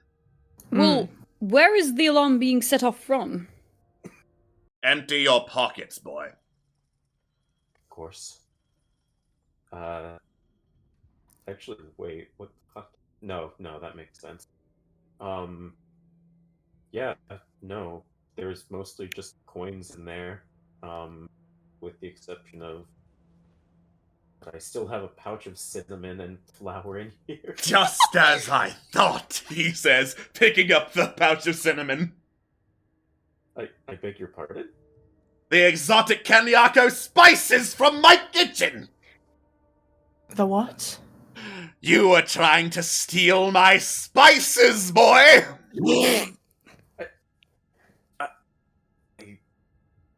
I'm sorry, I was genuinely interested in what you had in there. I apologize. Listen, Wait. Are you saying the alarm's going off in the kitchen? Absolutely, yes. It goes off everywhere in the mansion. Oh. Oh, okay, so it's an overall alarm. You're not sure where exactly the breach is, then? Exactly.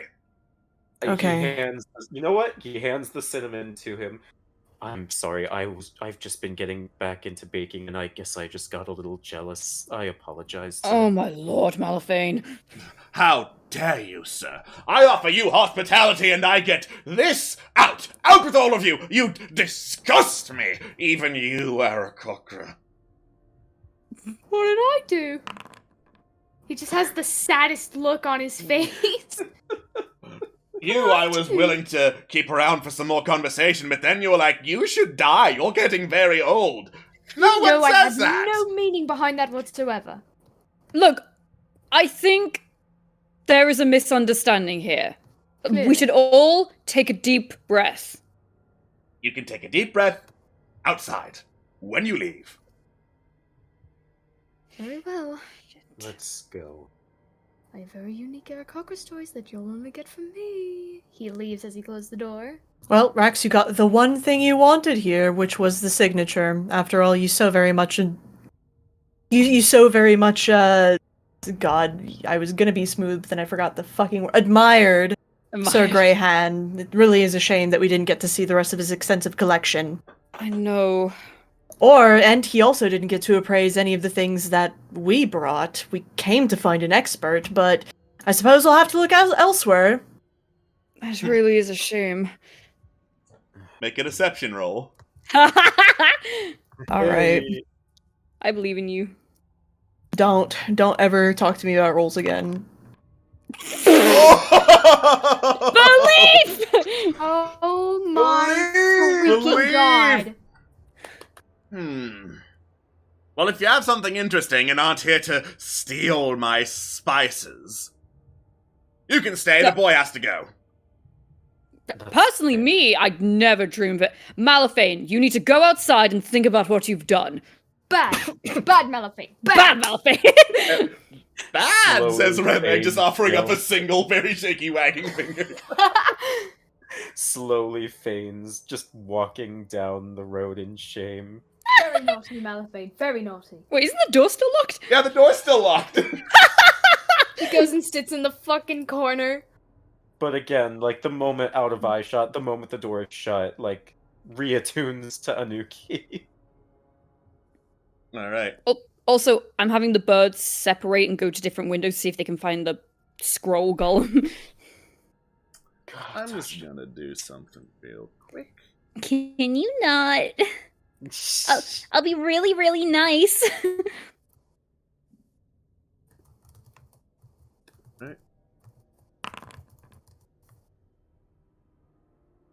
You, Rectadol, you peek through the eyes of the eagles. You hear this, shimmering noise. There's this bright flash from each of the eagles, and then whump, whump, whump! Some, streak of energy that you recognize as magic missile soars through the air, striking each of the eagles dead on. Oh, And sugar. their viewpoint goes black. Okay, I will keep my cool. Rex be like, this is fine. This is fine. This is fine. This is fine. No, we can't do that. The cottage isn't on fire. So, yes, collection. And also, is that alarm gonna keep going off? Yes. I suppose I could turn it off if all's clear, but I mean, we're in the middle of conversation. You wanted more conversation. We can talk louder over this, can't we? It's just a little hard to hear you. What? Do you want us to help you make sure it's clear up there? Or anywhere? What? He puts the platinum ear jumping up to his ear. Do you want Dude. us to survey the area? Oh no, no, I could portray malaria just fine. I am quite the actor. Oh my god. Really want to see that sometime, but... Do you want us to check on things for you? I cannot think of a good way to malaprop that, so... No. You are the guest. Please dig in. I'll go look into it, he says, standing up and heading into the kitchen. What a polite man. What food is there? It's basically Thanksgiving dinner that's all been laid up on top. So, big ol' whole-ass turkey, whole-ass chicken, whole-ass duck. A turducken is in there. Fucking turducken? Multiple varieties of potato and bread. And several glasses of dwarven ale. Ooh. Bro.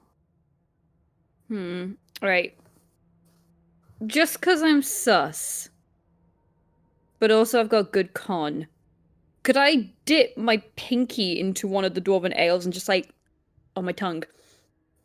Tastes like dust. Oh. this is I'm an just illusion. gonna go ahead and have a sip of the ale. Tastes like Don't- dust. Yeah. Cinnamon challenge. You drank cinnamon! Oh dear. Tastes like rainwater. I'm like, ugh. Well, he certainly wants to impress us. Alright. So how about that scooter? So, Anuki continues clambering around, looking around. I'm assuming you're seeing through its senses as a spy, Malifane. Yes. You suddenly feel very, very hot, and Anuki looks around to see, where the hell is this heat coming from? That's not normal. And the flaming sword swings through the air, slamming down into Anuki with, like, a barely audible over the alarm. Oh, not again. Just a tiny spider. Yeah, how does it get hit by that? Small. Hey, it's scared of spiders, man. Mhm. Honestly, it's reacting like any human would. I guess so. You know what? Before his inevitable demise, did he see what tossed that flaming sword? Or was it just a flaming sword? The flaming sword was very obvious and very bright, but a humanoid figure that looked made out of spell scrolls appeared to have been holding it. And how far from the initial point of entrance was that? Down the hall. Circle of sound. Okay, so the spell scroll has flaming sword powers.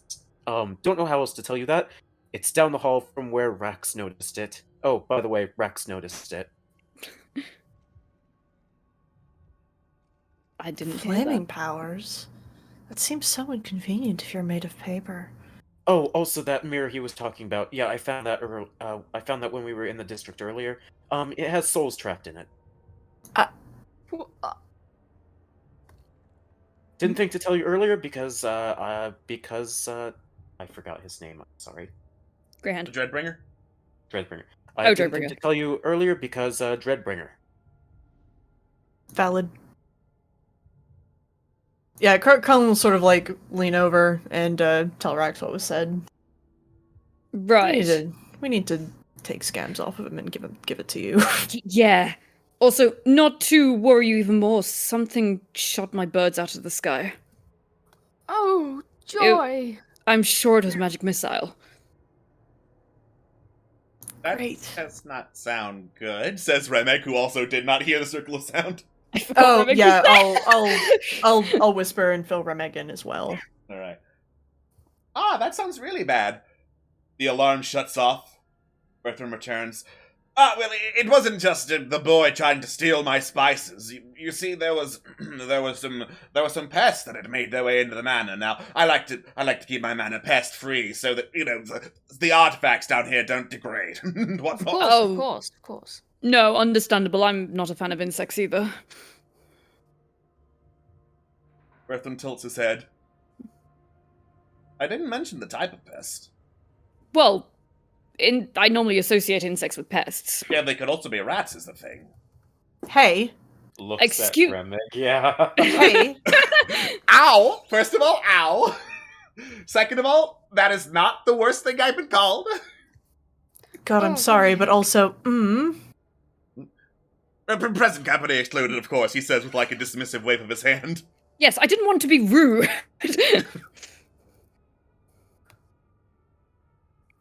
But yeah, the fact remains, I did not specify the type of pest. No, I just explained that I didn't want to be rude to my friend here. I am still on private GM roll, so... That's all right. Hmm.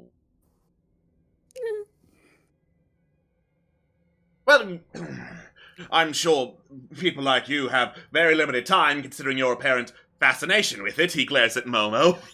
So, how about you show me all these artifacts that you have that apparently are of some amazement to you, and then I can appraise them, and you can be on your merry way. Sure, sounds good. Mhm. Let me sort through my pack here. See. Is he asking in the sense of like he just wants to see it, or he wants it? Make an insight check. Okay. Because I don't want to show him anything and he steals it. All right. In this case, you're pretty sure Berthram is very full of himself and is quite convinced that whatever you have, he has already and a better version of it. Ah. Yeah. Like, you can think there's only probably... material-wise, you can't think of anything you have that Berthram is not convinced he has. Not even my mask. Not even your mask. I'm gonna... With that insight, then, I'm gonna say... Well, if there's one thing that has assisted me many of time, it is the mask that was crafted for me in King's March, taps it. Though I would assume, you being such a fine collector as you are, you would have something that equals to or even surpasses that. Well, yes, I do have full helmets that offer more protection to the face. Well, no, I don't use it more for protection, I use it for sight. I'm practically blind. I also have bifocals, yes. Bifocals, right. But, listen, it's the family symbol thing, it's more for the aesthetic as well. Oh, yes, aesthetics, yes, that I understand. I have an easel. Good. Yeah, said to be used by the artistes of the streets. Ah, right. No, I had a phase of wanting to get into art when I was about 11. That didn't go very well. It is a daring and adventurous life artists lead. They really deserve more respect and or money. Oh, no, absolutely. What do you mean, what? He's right, Momo! Oh, of course, I couldn't agree more. Artists are awesome, especially, D&D artists. What? What? Sorry, I don't know what's come over me. Oh, Spill this cave bog smog. A-fog smog? Forgive me, I'm delirious Clearly. from the greatness of your collection. Obviously, yes. Actually, I was out of character. I was going to ask: has there been anything that we've seen as we've been ushered into this this manor that looks like actually valuable? You know what? Since you are a guild artisan and have a decent sense of appraising things' value, there are a couple of portraits, mostly of Berthram Greyhand, that have been hanging up in the walls. The actual frame of the house itself, this is a very nice-looking house, multi-stories, looks pretty decently taken care of. As for actual treasure and whatnot, you haven't seen anything that valuable out and about in the entrance hall, the hallway, or the kitchen.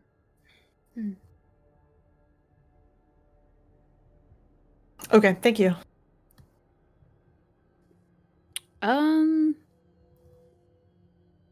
I guess just to keep him quote unquote like distracted, so we have time to think. Yeah. Carlene will sort of take the Plague Priest gauntlets and sort of slide them over to allow him to inspect them. He picks up the gauntlets. Ah, yes! Hands. More common than you would think. Amazed that you managed to get these off of an animated armor, though. Is that what they're from? I mean, very clearly, they're detachable, they're hollow, animated armor. You are so right. I'm so glad we came here. I never would have guessed. Alex, Well, Do you have clearly. any animated armors? Well, like, that are still currently animated? I mean, presumably, yeah. Oh, no. They're non-animated animated armors now. That's probably for the best anyway. Best for the collection. Yeah, they're very noisy when they walk. It's very hard to get sleep if they're an animated armor. Non-animating them is much more efficient. I Mhm. assume so. Okay, we'll take the gauntlets back. Alright. Alright, this might be risky. I'll unclip Angel's Bane. but I'll think to him, I just go, don't say anything. He cannot hear me. I can say whatever I want. Yeah, I Bitch, know. fuck shit. Blocking out that affectionate language, Dirty words. I will say, what do you think of the craftsmanship of this, then? Looks like a fiend made it. You think so? I mean, obviously, look at the little thorny bits. That's fiend thorny bits. That's the scientific term, you see. I coined it. You can read all about it in one of my encyclopedias if you have one of those on hand. Oh, well, it would be at home. Ah, of course, of course. Well, when you get back home, you can double-check and know I'm exactly right. Absolutely. I would like to ping my divine sense. Okay. I'm kind of curious to see if he's undead or anything Oh like yeah, that. he's undead. Okay, Oh, just heck. wanted to double check on that. I can't. Does believe Angel's it. Bane ping with Fiend? Oh, yeah. So, Angel's Bane was made with Yugoloth parts, but I would say there's enough sword that it no longer counts as a Yugoloth, so... Cool.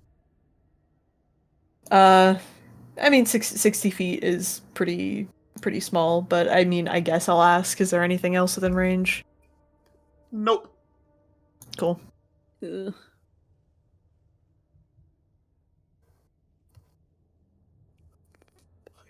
Sorry, I am doing my best to have an singular (1) thought. Please excuse me. Don't worry. I'm drinking to motivate myself. I see. As one does. I drink As one this does. dust and eagerness. You slurp the dust. It's like drinking Crystal Light without putting it in water.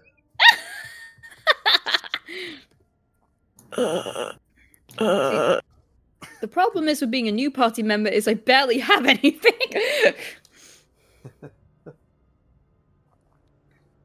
Well, I mean, I don't know about you lot, but, I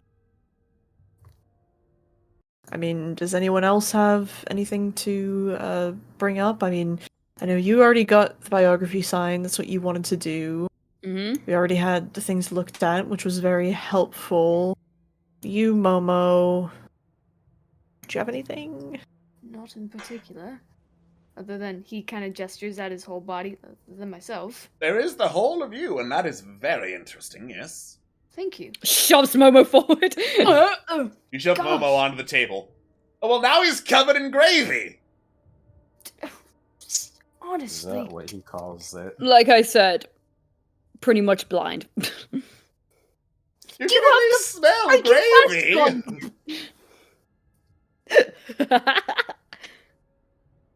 We will deal with this later. Listen, it's okay. I have some paper towels in the kitchen. You can Oh, come with thank me, you. Aarakocra, and I can clean up the gravy. Thank you, you are so very kind. He follows him, not even really thinking. Alright. Curlian activates the ring. Sorry. Curlian activates the ring. Oh, he's undead, by the way. Oh. And then leans over to Rax and leans over to Remeg. He's undead, by the way. I had a feeling as much. Ah! It seems Greyhand shuts the door behind Momo as Momo enters. Remeg immediately looks over. I think this is a very bad thing that's about to happen. I assume from Yep. the door. Oh, Draws so cutlass. Oh, so I heard that after he closed the door? Yeah. Oh no! Oh no! Mel You are a runs cleric with backwards a lot to the of. house. You're a cleric with a lot of in radiant danger. magic. You're fine. You'll be fine. I don't think Also, we're I, right here. I don't think I need to restate that Mel runs back fucking toward the house. Yeah, absolutely. Oh, get up. Stretch shoulders. Yeah. Draw a cutlass. I mean, let's. When we hear something, let's rumble. Alright. Remeg Oh, looks oh, ready to maybe pounce at any something. moment.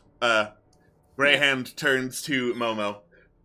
My apologies for the uncouth behavior of your comrades. I feel the need to say that even though I've barely known you. They must not have been treating you well, preserving you well at all, he says, dabbing gravy off of Momo. Oh no, not at all. If anything, I think of them as my family. They've taken care of me more than I can ever even thank them for. Oh, but there's so many states, so many wounds on you. We will have to clean all those up. Oh no, not at all. It's okay. I'm a healer myself, and I can heal my own wounds. But thank you for your hospitality. Yes, that will make upkeep so much easier. Yes.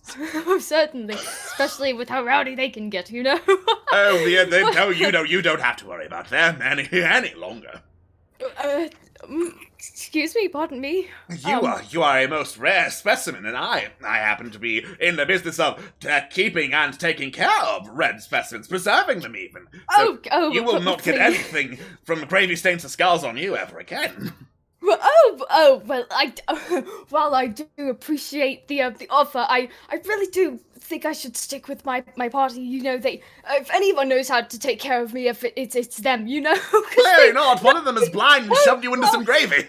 Yes, well, that's how he behaves. That's just how he plays, and even though it is quite impolite, it's just how he is. We love him for that. You know. Speaking Everything okay there? He's trying to show me his taxidermy collection. That was good. That was actually really Can good. we listen in at the door? Momo's not being particularly quiet. Okay. In the kitchen? He keeps taxidermy in the kitchen? Hey, that's probably what the tools are. Not helping. Don't you think they should come along and see the wonderful taxidermy that you've collected over the years? No. They have no appreciation. They show me such, boring things as hands or a helmet that's not even complete. They have no appreciation. You, on the other hand, you are a rare specimen. Who better to appreciate all that I have on store?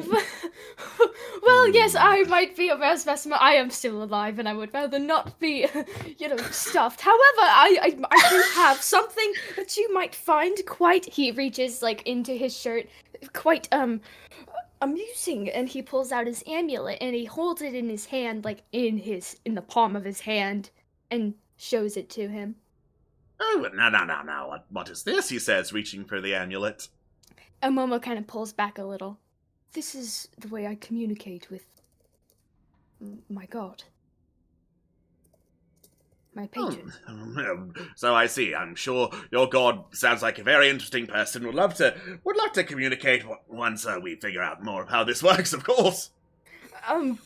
Most certainly.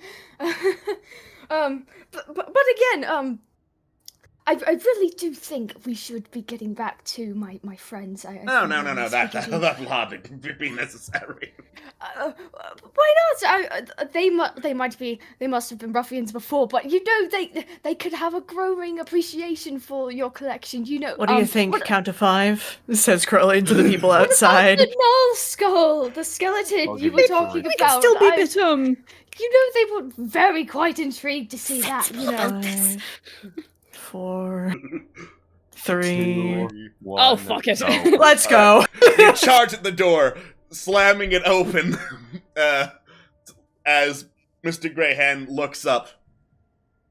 Really, you all are so uncivilized. Momo takes this opportunity while he's distracted to jump back toward his party. I know signs of distress. I understand signs of distress when I hear them. Is everything all right back here? Oh yes, perfectly fine. We were talking. Were you? Aye. You can all put those silly little blades away. There's going to be no need for that. I think I'd prefer not to. I think I'd rather keep hold of mine. Well, then I think I'd prefer you being out of my house. Listen, I understand your curiosity. You don't treat my boy here like an item. That's not your boy. You clearly did not give birth to him. He is a burden. You are not. He's my friend, all right? I value him as a person. He's not just a bird. You don't shove friends into gravy. Well, Listen. as I said, that's just how he is. And I'd prefer to stay with them. Thank you. You also don't stab pets with flaming swords, but nobody's perfect now, are they? I'm sorry, did you say pets or pests? I know what I said. Oh, well, in that thank you for confirming my suspicions that you are in fact common thieves. I'm going to disintegrate you now and keep the bird's corpse as a pet. Thank you and good day, he says, floating up in the air as his skin burns away and a dark aura surrounds him. And like a magic rod of like all sorts of very sharp bits floats over to his side. Now, would you prefer to die quickly or would you prefer to die cleanly? Oh, you're the disintegrator. Great. Do we, I choose option 3! Whatever's most fun. Let's tango. That's tango! Alright. That should not have been private, but, It's okay. Berthram goes before Remeg, basically. I really like There we go. All is right in the world. I have a All is right in the single world, digit girly Miss Slow. initiative. Oh, nice! Okay.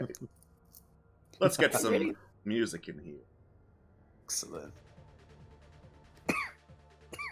What the fuck? Hmm? What? I really like this song. Alright, combat begins. Surprising no one, Malifane with the insane initiative bonus goes first. Oh my lord. Alright, where's the fucker? He is through the door past Momo. Right, okay. 5, 10, 15. There he is. Okay.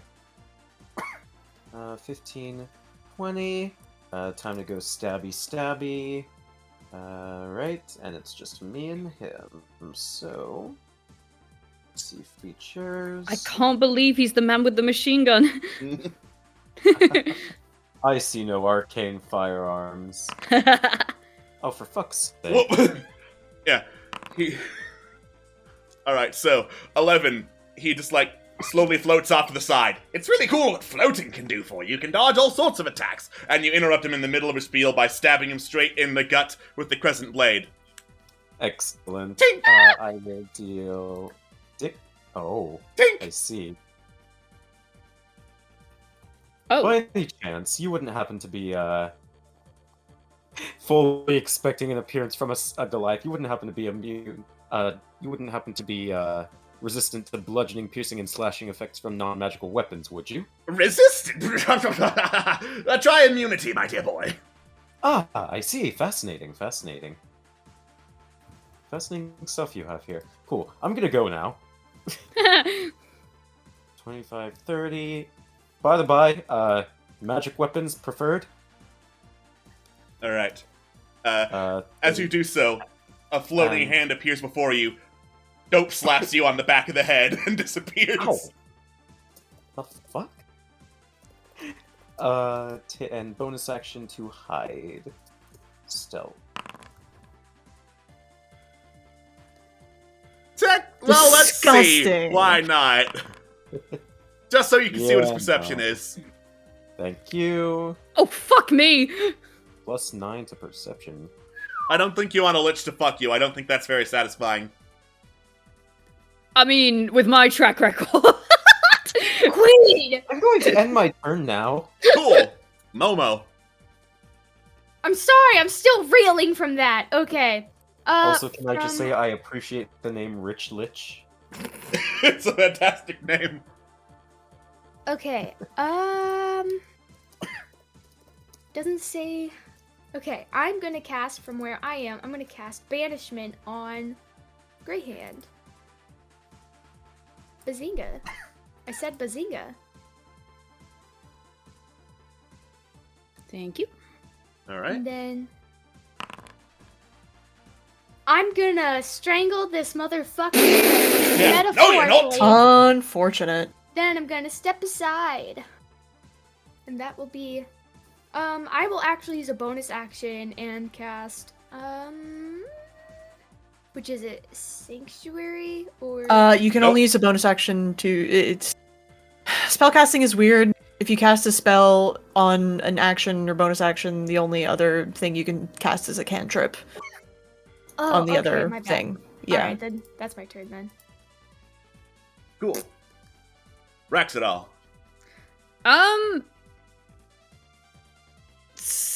Angel's Angel's Bane's magical, yeah. I'll just go into attack. Angel's Bane is magic, yeah. Yeah, let's go. Let's go, buddy. Buddy, but chum pal. All right. He holds up a hand and casts shield. Oh. Uh, I had a feeling. That's why I didn't cast Magic Missile. So only the 22 hits. Okay. Oh, good. Something hit. All right. So There it is. 9 damage.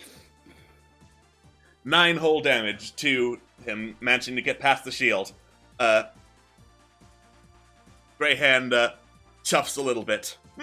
Yeah, well, very nice try. Very nice. It makes me feel, looking at all these thorns, reminds me of the instruments I used to decorate my plate with. I feel a bit peckish, you see, now. And his eye flares up with purple energy, staring directly into your soul, Raxidal. Okay. I'm going to need you to make a wisdom saving throw, because you feel something gnawing at your stomach. It's not that kind of Thursday! I've got Indomitable. Sorry, my aura. Oops. Oh, that's not enough! Unfortunate, you just feel this, like, gnawing pain in your stomach. Ow! Ow. Alright. Okay. Fuck. Knowing what he can do, I'm gonna action surge and then cast blink. Cool. Because fuck if I'm standing around for that. Okay, what's the D10? That's a D8. No, it's D20! Fuck! D20. Oh, it didn't work! Oops! It's fine. It's still bad. Alright. I'm gonna double check spell real quick. Okay. Okay. Got my features up. So. Greyhand laughs. Well, I can see you did not take my offer of having the food. Unfortunate, what else there is to eat around here is much less pleasant. And he swirls his hands around, and this cloud of green gas gathers around. He hurls it forward, and it bursts into this choking sphere of gas. He is casting Cloud Kill. Oh. I counter spell. Cloud Kill is 5th level. I can roll. Go for it. It's fine. What do I roll? Oh, 10 plus spell level. Yeah, So- intelligence, please. Intelligence? Cool. Straight intelligence or save? Straight intelligence. Okay. Intelligence. There it is. Motherfucker! Dice gods decided to get fucked today. Okay. Alright. So Cloud Kill affects you even if you are holding your breath or anything like that, because it is nasty, nasty poison. Fun times. Yeah. Cool. Everybody within 10 feet of me gets a +4 to a save for 1. Alright. Cool. And Reading then stuff real quick. I have a belt, so I get advantage on saving throws against poison. So I'm gonna use that. Yeah. Con Right. save. Sorry, just reading things. He does not have a bonus action, so... Cool. Corellian will So- take half damage. Come on, where is it? Indomitable! I also have resistance to poison damage because of the belt. Yeah. So Alright, so I'm gonna heal and give you quarter damage instead. thank you. Nice. Do you want me to roll Constitution save too? Yeah, you're in the area. Yeet. Fuck. Reneg resistant or immune to poison? Remeg is resistant to poison damage. Nice. So- Okay, so half of that then. Cool. I have already clicked and applied half of that. I will Thank do you. it to Momo, and I'm gonna need a save from Malifane too. Ah, right. Okay. Save Owie, zowie, that hurty like a bitch. +4. Oh, starts the turn now! Oh, fuck! Nice. We're 21. just doing it once around as a reminder, so... Okay, Cool. This is technically everyone rolling start their turn first. Oh, brilliant. Okay. Yeah. And con save. Remeg takes quarter damage. Nice. Hell yeah. Alright, it is now Remeg's turn. He just dashes through the cloud of poison. He's got 55 feet of movement, so 1, 2, 3, 4, 5. Leaps onto the stairs. Mad lad. God, I love that, man. To flank and technically get out of the cloud Oh, kills brilliant. radius. And start punching. He's got So I advantage started because he's blasting. flanking. Nice. Alright, so Thank God. high enough level monks have their fists count as magic weapons. Yes! Yeah! So he's gonna try and stun the rich lich. God, So, yes. Constitution save. Okay. So DC is 17. Legendary resistance. Oh, Fair. Fair. Alright. He's got multi-attack though, so bam, another hit. There is no limit on how many times he can try to stunning strike except key points. And you might as well when you're facing a fucking lich. So stunning strike 2. Ah, damn. Is that a +6 or +7? +7. Okay, thank you. Alright. And then I'm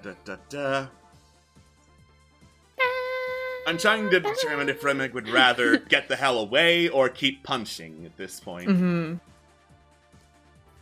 Remig is wise enough to know he should probably not stand next to a wizard, so he's gonna bonus action, disengage, get back and out of the cloud kill. Alright. Corellian. Cool, let's figure out what's going on here. 5. Okay. 10.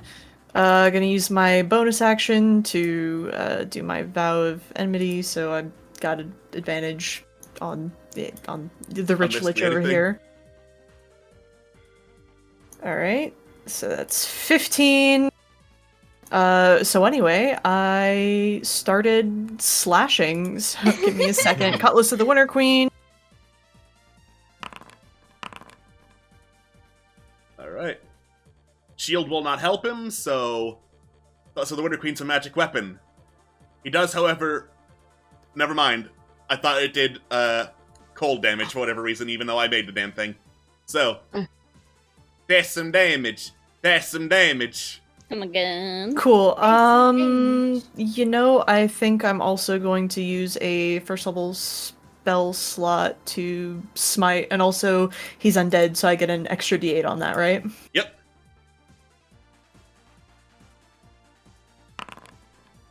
It's decent. 15 damage, nice. Yeah, radiant, and I think 15,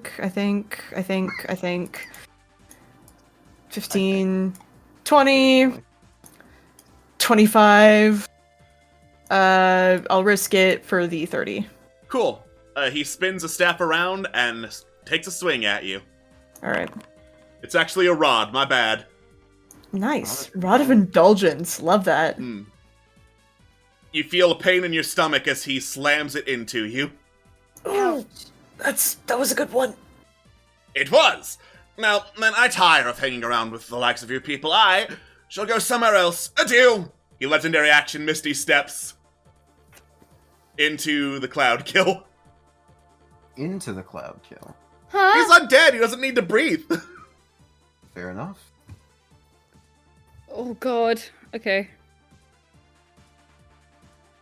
Alright. Creatures That are doesn't- affected even if they hold their breath or don't need to breathe. Sorry, Ah. spell description. Spell description. Right, my bad. He is also, however, immune to poison damage being undead, so... Nice. Of course. That doesn't provoke attack, does it? Yeah, no, that's Misty Step. It's teleport. Darn it. It's great. I Okay. love Misty Step. Alright. Malifaux. Violin. Let's see. As soon as I can move I found another typo on the character sheet. Apparently, before he had 30 legendary actions for a turn. Jesus. Alright. Malifaux is going to move 5, 10, 15. And he's going to take some pot shots at him with actually. Actually. Now he has better accuracy with the blades, so. He's going to go up to him and attack him with the blade, but this time he's going to sheath it in booming energy. So I'm going to cast Booming Blade, and let's see what this does with advantage. Dang. Oops. I'm assuming 15 does not hit. Yeah, that does not hit. He pulls out a fork, sticks it on top of the booming blade.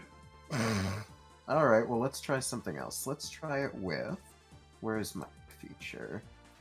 Let's add on...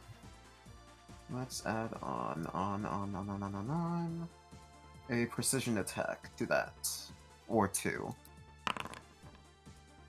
Or two, as I was saying. Alright, nice. 20? He casts shield. For fuck's sake. Bonk! God, I hate this guy. Alright. Wizard, son! We're powerful! I hate him, but You know what what? an entrance! Fuck him. I'm going to action surge this just because I want to. And I'm going to fire off 2 arrows at him. With what? Alright. With Are the you bow. action surging, or? Yeah. Ah, cool. Sorry, missed that. Yeah, no worries, no worries. 26 hits. 26, excellent. Alright, so there's that. And I will deal my sneak attack damage. There we go. Nice. 16, nice. And do I like a... Oh wait, that's a 5. Yeah, I'll keep that. And I will just back into the corner. And I will end my turn there. Alright. He legendary action, makes another mage hand, starts dabbing more gravy off of Momo. No, stop! At least he cares. He's going to take his movement and move to about here. And while doing this ranged, he's gonna cast, just to see if he's resistant or not, he's gonna cast Toll the Dead. That's necrotic! Yeah, that's what I'm trying to see. I'm a very smart boy! Yes. Yeah, clearly! Oh, that's +9. Fuck me. 9 to whiz saves, okay. Well, good that we know. Now shush, no ringing bells. Only getting rid of the gravy. It's not even that much! It's all about the gravy. All about the gravy. I feel like you're dabbing it more into my skin. Me. Oh, fuck me. 5, 10, 15, 20, 25. Oh, I'll make some con saves to keep up the cloud kill too, while I'm at it. Yeah. Fuck. Well, yeah, I probably could have walked by sooner. I don't suppose I can use my movement to... I've already used my turn, never mind. Oh, thank God. Right. Oh, anyways. Chris is very cool. Okay, I'm gonna second wind real quick. Alright. If the bloody game will fucking let me. Just have an easy, accessible game. That's all I ask. There it is.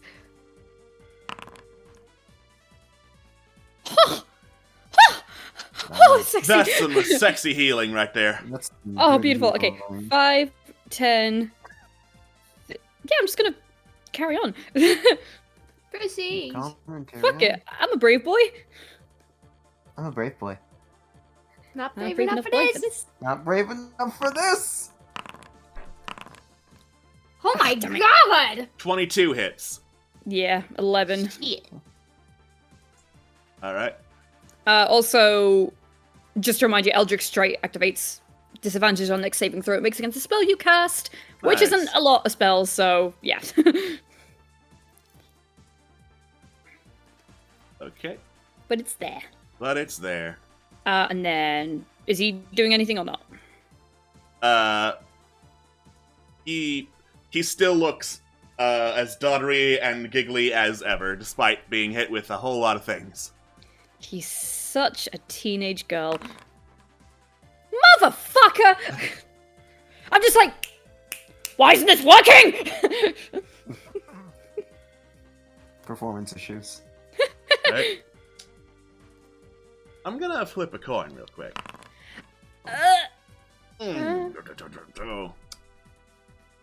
Well, you are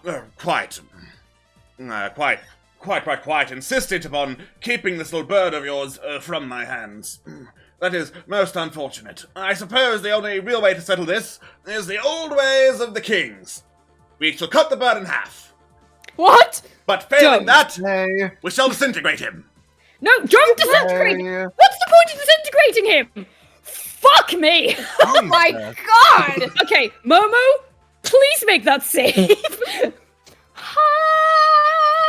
What's your max health? Because I think you're dead if you fail that. Yeah, you're just straight up my dead if health you is fail this. I'm fucking dead if I fail, dude. Oh no! Shit. Oh no, you're actually dead. Like your body's gone. Do you have inspiration or anything like that? Or He does. Do I? Where do I check? You would have checked it off. I'm pretty sure you did. I don't see any checks anywhere. Fuck. It's really hard to inspiration on find. this character sheet. I cannot remember from the last time you got it you ever used it, so I would assume you still have it. I don't know if I did use it last time I got it. I don't know, but it's But- worth a fucking try. It's not checked, but Alex, would you be kind enough? Yeah, I let people use inspiration on saving throws. Yeah. Hey, Yeah, chat, if you want to throw thank bits you. our way by any chance. Thank you. Oh, that's even worse. Oh no. Chat? Help! Oh, that's me, like- please. No, that's like actual bad, but your body's gone. Yeah, no, I'm like, Also, side note, I don't think I need to say this, but remember what that food was made of? no. Oh. I drank it. I fucking drank it. Yeah. So, Greyhand points a finger at Momo, snapping his fingers, and boom! This wave of force washes over you, Momo. And before you can say anything, your mouth just starts dripping with dust. Your hands start flaking apart and falling apart. And all that makes you you disintegrates into a fine pile of dust. You're gone. No! What have you done? To make up for it, Momo, there's a surge of chaotic energy in the air. Oh, babe, make it count. Oh my god, I'm gonna pee. Thanks, Sleepy! Sleepy, you're a god. You're the best. Please. Wow! Wow. Thanks, Boundary! You've made a political enemy somewhere, Momo. It's him! Well, that's not political. You know what? I have an idea. So, let's just continue the battle in the meantime, because that was Berthram's turn. Fucking dead! Oh my god! Oh, Alright. you're like ultra dead. You're I'm all with freaking dead party! Remeg stares in shock as Momo disintegrates right in front of him. Is Can I about to add do a little flavor something. text? Yeah, sure.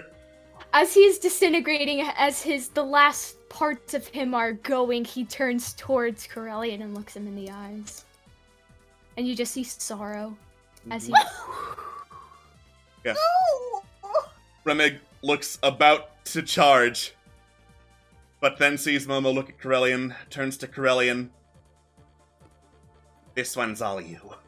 Remig is delaying his turn until Corellian moves, so that Corellian can have first blood.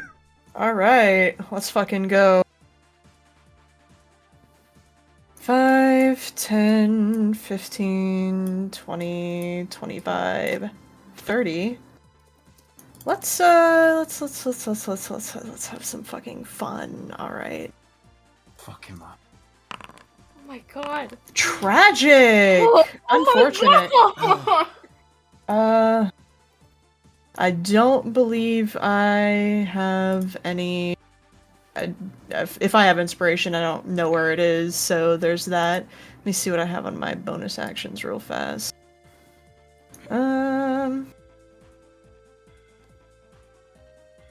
You know, I don't think I have anything useful enough on a bonus action, so I'm going to stay right here. Because I have an aura at least, so. Alright. In that case, Remig's charging. 1, 2, 3, 4, 5, 6, 7, 8, 9, scurrying onto everyone to get advantage, leap up into the air, and punch Greyhand right in the back of the head. What a Chad. Flurry of blows! Please. Yay! There we go. With the crack, Greyhand's skull splits open. I move Remig to the proper space. Okay. Yeah. And Greyhand laughs and turns into dust along with everything he is wearing and carrying. The battle is over and Momo is ashes. Oh no. That seems wrong. That seems wrong. Hold on. What? I want to ping my design sense again. Alright. Divine Sense picks up nothing. If he's still around, he's not here. But Liches can reform, right? Fuck happened? It's an item or something he needs. What, are you fucking blind? Anyway, we have to go fucking find wherever that... God, let's just do the thing! We have to keep him from coming back. Same as we did with the vampire. We have to find it. Shit, there's so much stuff in here. But the golem's still out there.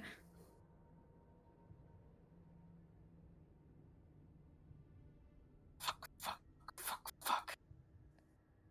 Damn it. I'm just gonna double check a few things real quick. Mal, calm down. What? Calm down! How can I calm down? Listen! Panicking and freaking out now is not going to get us anywhere, okay?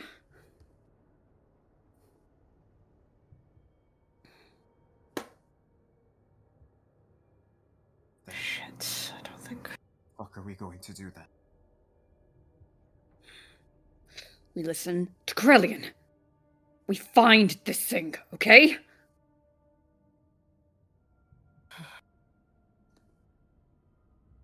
Would a Lich's phylactery ping as something undead or no? Like with Divine Sense? Let me double check. Thank you. Ugh. He had locate object. Fuck. No. Okay. That's an object. It's not an undead. Alright.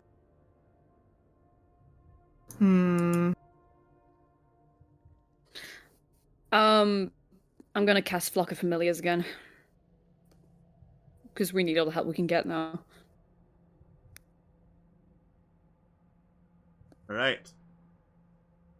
You cast Flock of Familiars. Eagles appear and, fly rapidly around the room, splashing around some of the dust.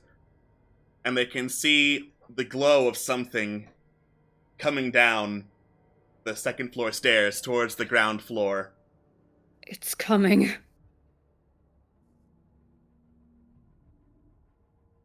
Alright, Corellian is going to do his best to scoop up what remains of Momo's belongings. I think his magic items remains. That includes the amulet, that includes things like the bag of holding, etc., etc. Like a dustpan. We'll get the rest of his ashes probably into either the bag of holding or in his own coin pouch, then put it in the bag of holding, and then Well, you can. I think everything that someone's wearing, barring magic items, are reduced to God. ash as well. well, yeah, his bag of holding is a magic item. Right. Okay. Yeah. So, picking up everything that we can salvage and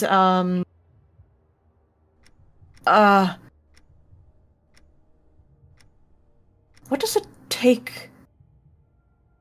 What does it take to destroy a phylactery?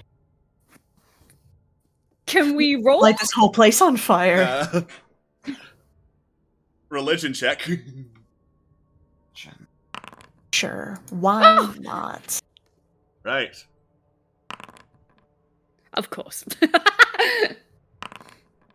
I should have Nice! a +1 to this also because of the gauntlets, but yeah.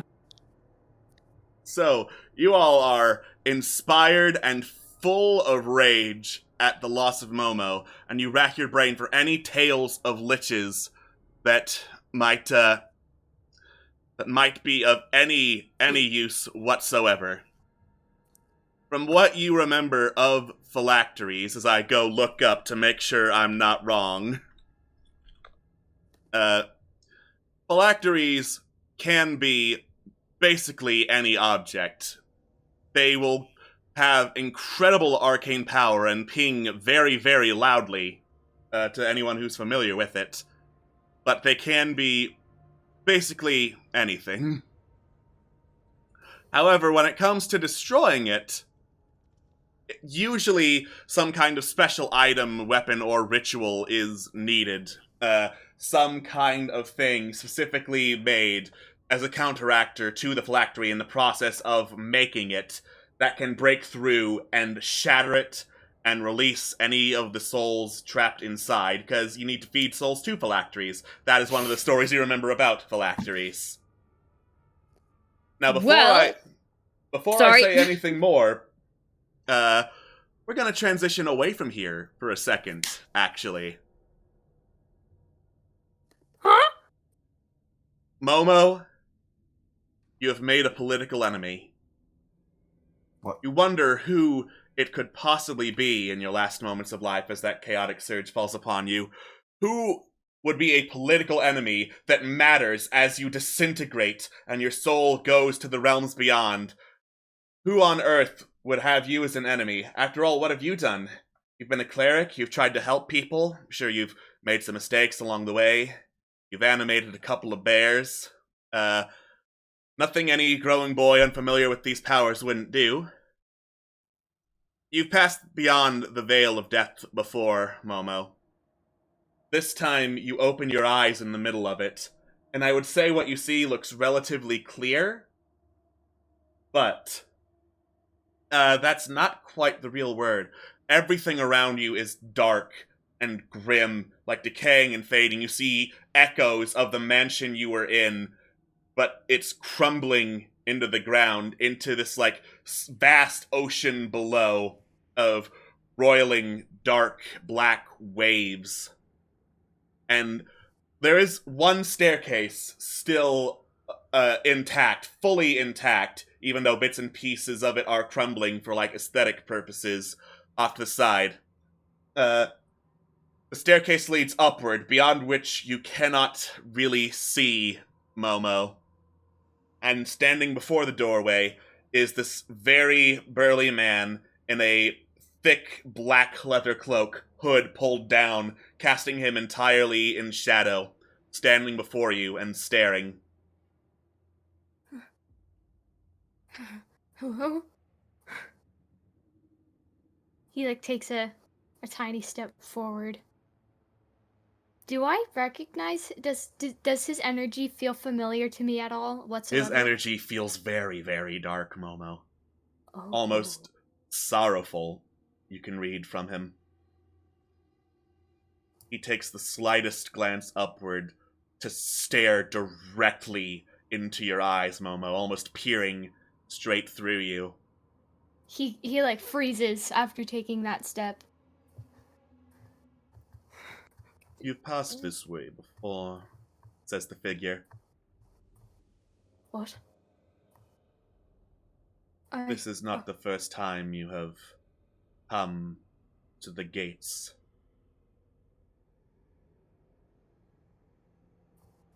What am I doing here then? What all souls do here. Go to pass on.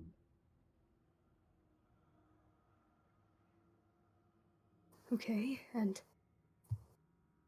I feel like there's something different about this one. Yes. Most of them are usually not awake. Certainly not enough for conversation. What? Alright then. What now? What do you want from me? There's a very slight tilt of the head, and then it tilts back. If you are cognizant enough to speak and understand, it's because such ability is still needed. It is not what I want. He steps to the side of the stairs. Ascend. He looks at the figure. He looks at it up and down. He's trying to rack his brain of anything he could have possibly read, heard of, or even seen of this figure. Dude, I don't recognize it whatsoever, not at all. Yeah, no, it's just almost a solid mass of black that you're staring Gotcha. at. He looks toward the gate, and then he looks behind him. Like, what? Is it just a hallway of when he came? Of where he came from?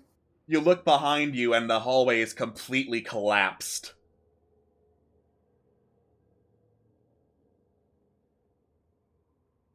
Well, if they still need me, then does this mean I'm going back?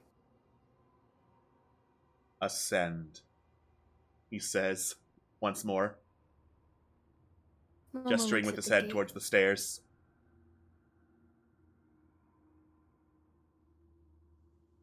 Takes a deep breath, swallows, and heads up the stairs. You start climbing the stairs.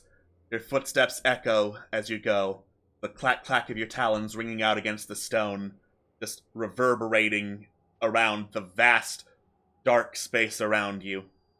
As you climb, you get up to this, large, solid ivory platform with what appear to be 5 pillars sticking out off to the sides of it in a semicircular formation. What is this place?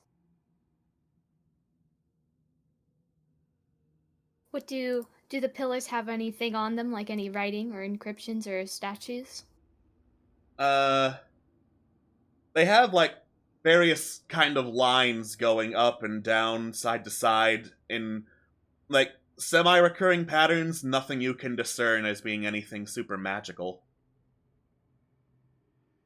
Do I still have my amulet on me? No? Oh, okay. Mongo goes up to the pillars and looks at each one, studies them. You step onto the vast platform. You can feel slight movement as it starts rising, and a voice echoes around you.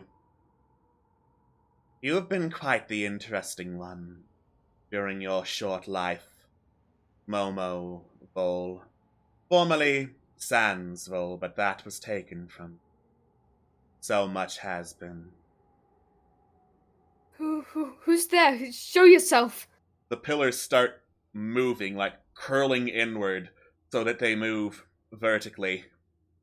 So that they, start standing up straight on their own. At the same time, however, you have taken much. Undeath is a plague upon the land, and yet you would use it just to see what would happen. To see If a bear was a zombie in the middle of a crowded hall, what would be the result? Almost sickening, say? The platform keeps moving.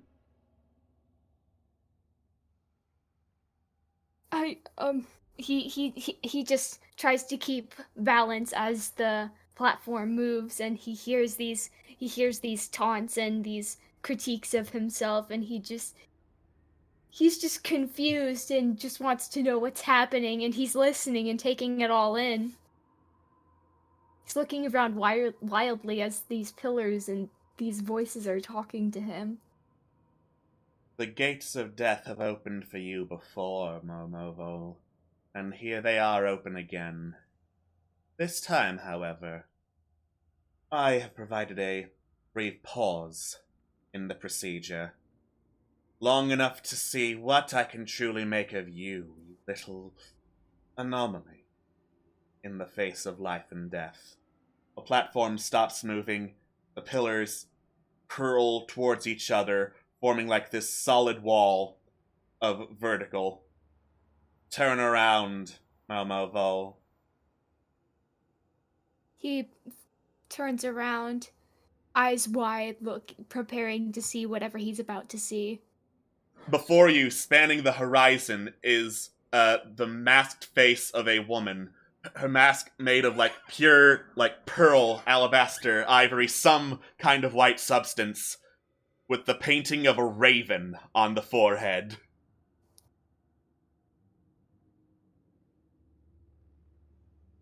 Is it not customary to kneel before a queen?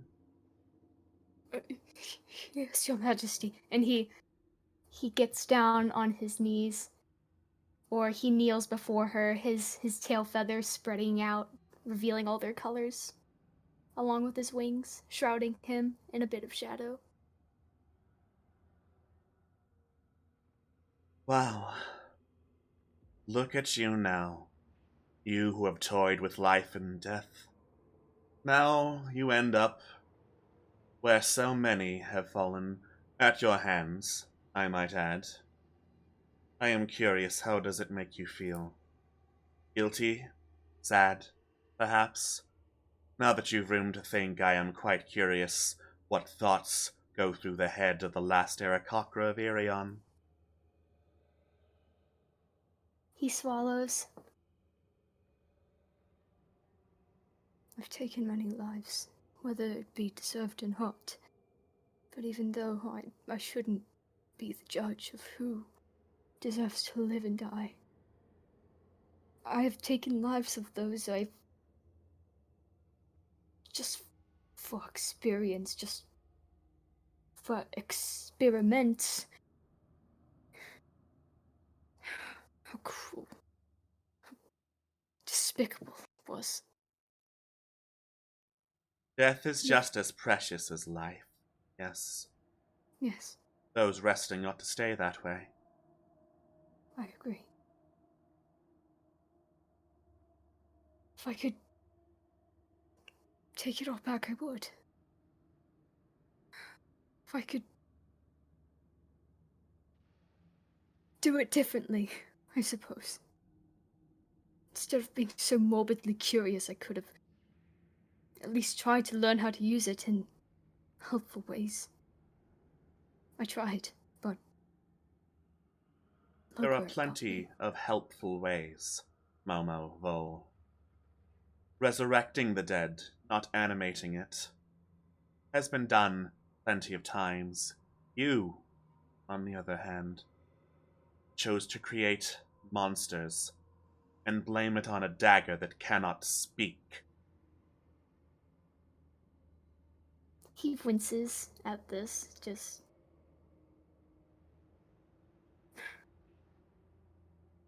I won't make any excuses. I was young and blind and stupid, and I had no idea what I was doing or how. Why? I don't know why. It intrigued me. It had no power over me. I had all the power, and I still.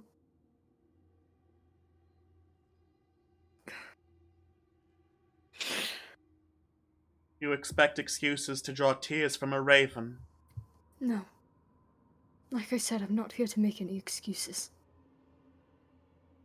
I fully accept what I did. And I have every ounce of regret for it. I don't want to be a killer. I don't want to be a monster. I don't want to make monsters. I never wanted to. The only thing me and Arias wanted was to bring light to those who didn't have it. That's all I Light. still want. An interesting concept. So many have tried. Another giant hand raises next to the Raven Queen's face. This one holding what appears to be the amulet of Cyrenita dangling from a couple of her fingers. His eyes dart up towards it. She tried to bring light too. Once. It was extinguished. For a time, and then, much like you and others raised from the dead, brought back.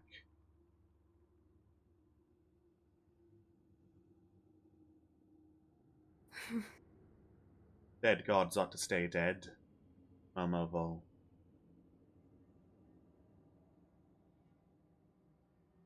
But she's not dead.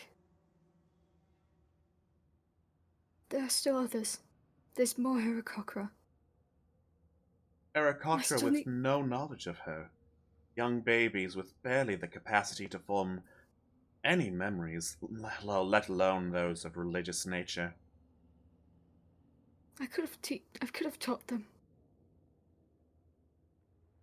One way or the other, Momo, it is too late.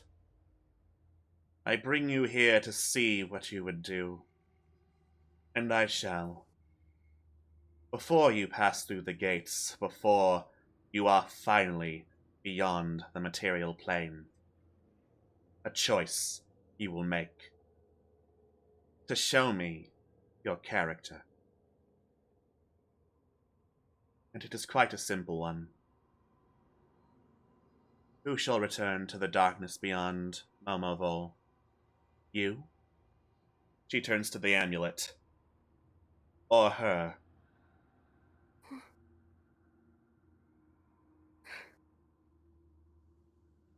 He thinks. He looks down. He looks at the amulet. And he looks at the abyss beyond. If she goes, then the mother of all Heracocra kind is gone. But if I go, then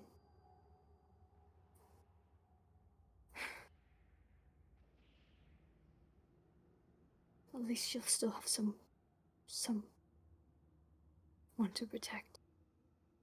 I just pray that they know about it. Or learn.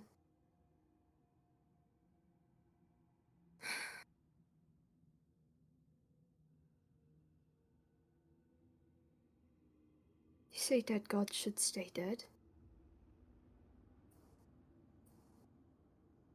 Did you ever know Cyrenita?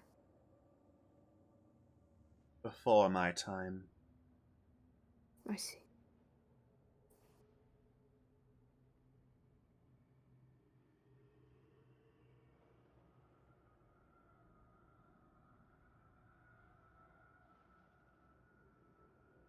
Out of character, holy fuck. You're doing good. Thank you. Out of character, there's so many things. So, Momo's needed right now. They need him, and he needs to protect the babies. But if Cyrenita goes, then the babies can't have the god that they need. But if I go, then y'all are... Then I won't have my friends no more. Fuck. It's okay, Momo. We'll die eventually and we'll meet you again. Ouch. What? Paladins are just as morbid as clerics, baby. Yeah. True.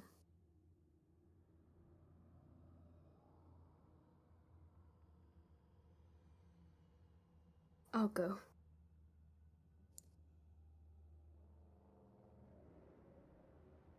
You would Cyrenita go. did nothing wrong.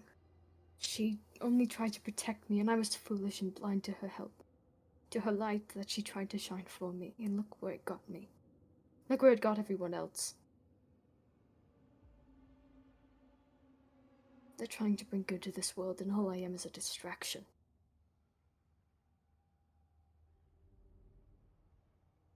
What kind of light worker am I, if I just bring darkness? As dramatic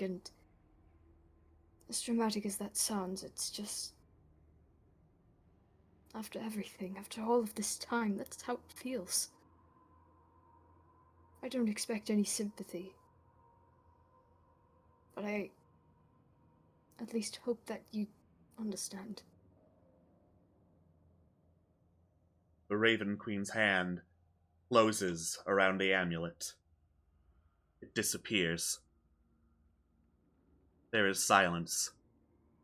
And finally, Momo, you hear... Sacrifice and attempts to save the world. Noble to your end and beyond. What? Know this first and foremost, Momo Vol. The eyes of the Raven are upon you, and so shall be her hands, should you dare go back on your word. He looks her in the eyes. And she sees just this spark of hope and light glitter in his eye. Thank you. You have my word, and you have my everything. A disintegration spell requires wish to undo, yes? Yes. Well within my power. Of course, your soul will need to be somewhere beforehand. Somewhere. That is not your problem. I will not offer you this chance again, Momo Vol. Yes, my lady. Save Your this Majesty. world you've been trying to. Dealing with another unmaking would be most irritating. I'll be held. From this day forward, you have my word that I will see to that this world will know, will see the unknown, we will break the cycle. The Raven Queen says nothing, and her hand closes around you, and you see darkness. Meanwhile, back in Berthram's mansion in the material plane, the glow of a flaming sword quickly comes into view. Everyone in there turns from gathered around the pile of ash that was Momo, and sees this approaching mishmash of pieces of armor, and with a burning sword attached to the right hand, several spinning, broken-looking wands in place of fingers on the other, and spell scrolls, books, and other weird quasi-magical materials floating around the shape of a vaguely humanoid-looking creature. At its core, you can see this, glowing orb wrapped around with, twisting metal claws holding it in place like it was a pedestal, small pedestal floating in midair. And in the orb, you can see swirling bits of energy, some of which coalesce into faces, one of which looks like the face of Momo Vol, trapped in a phylactery that is powering this creature. Nice. Oh, shit! And that is where we're going to end our session. Oh, Motherfucker. I was like, okay, I appreciate the fans coming to the rescue. How can I use the empty throne to save from disintegrate? Wait a fucking second! Thinks back to the lore. thanks, Raven Mom. Thank you all so much for joining us here on Fallen Empires. Today has been a session and a half. We look forward to seeing how it ends up next time. Because they still gotta go get Momo. In the meantime, I'll give you control over Remeg, Jojo, so that you can actually do something next time around. Yay! I'm Rat Boy! Rat Boy! Rat boy. Yeah. But thank you so much for joining us. Is Tuesday a stream? Yes. Tuesday's bear game. Tuesday is Bear Game. Wednesday, I believe Kristen's gonna do a retry of Psychonaut Saturday, because technical difficulties. Thursday, Space Game. Friday is Never Going Home. Saturday, probably also Psychonaut Saturday, and Sunday, Discord Murder Party. So for once, a full-ass week of streams here in Internet Remix. We will see you for more of those. Bye-bye! Bye! Bye. Bye.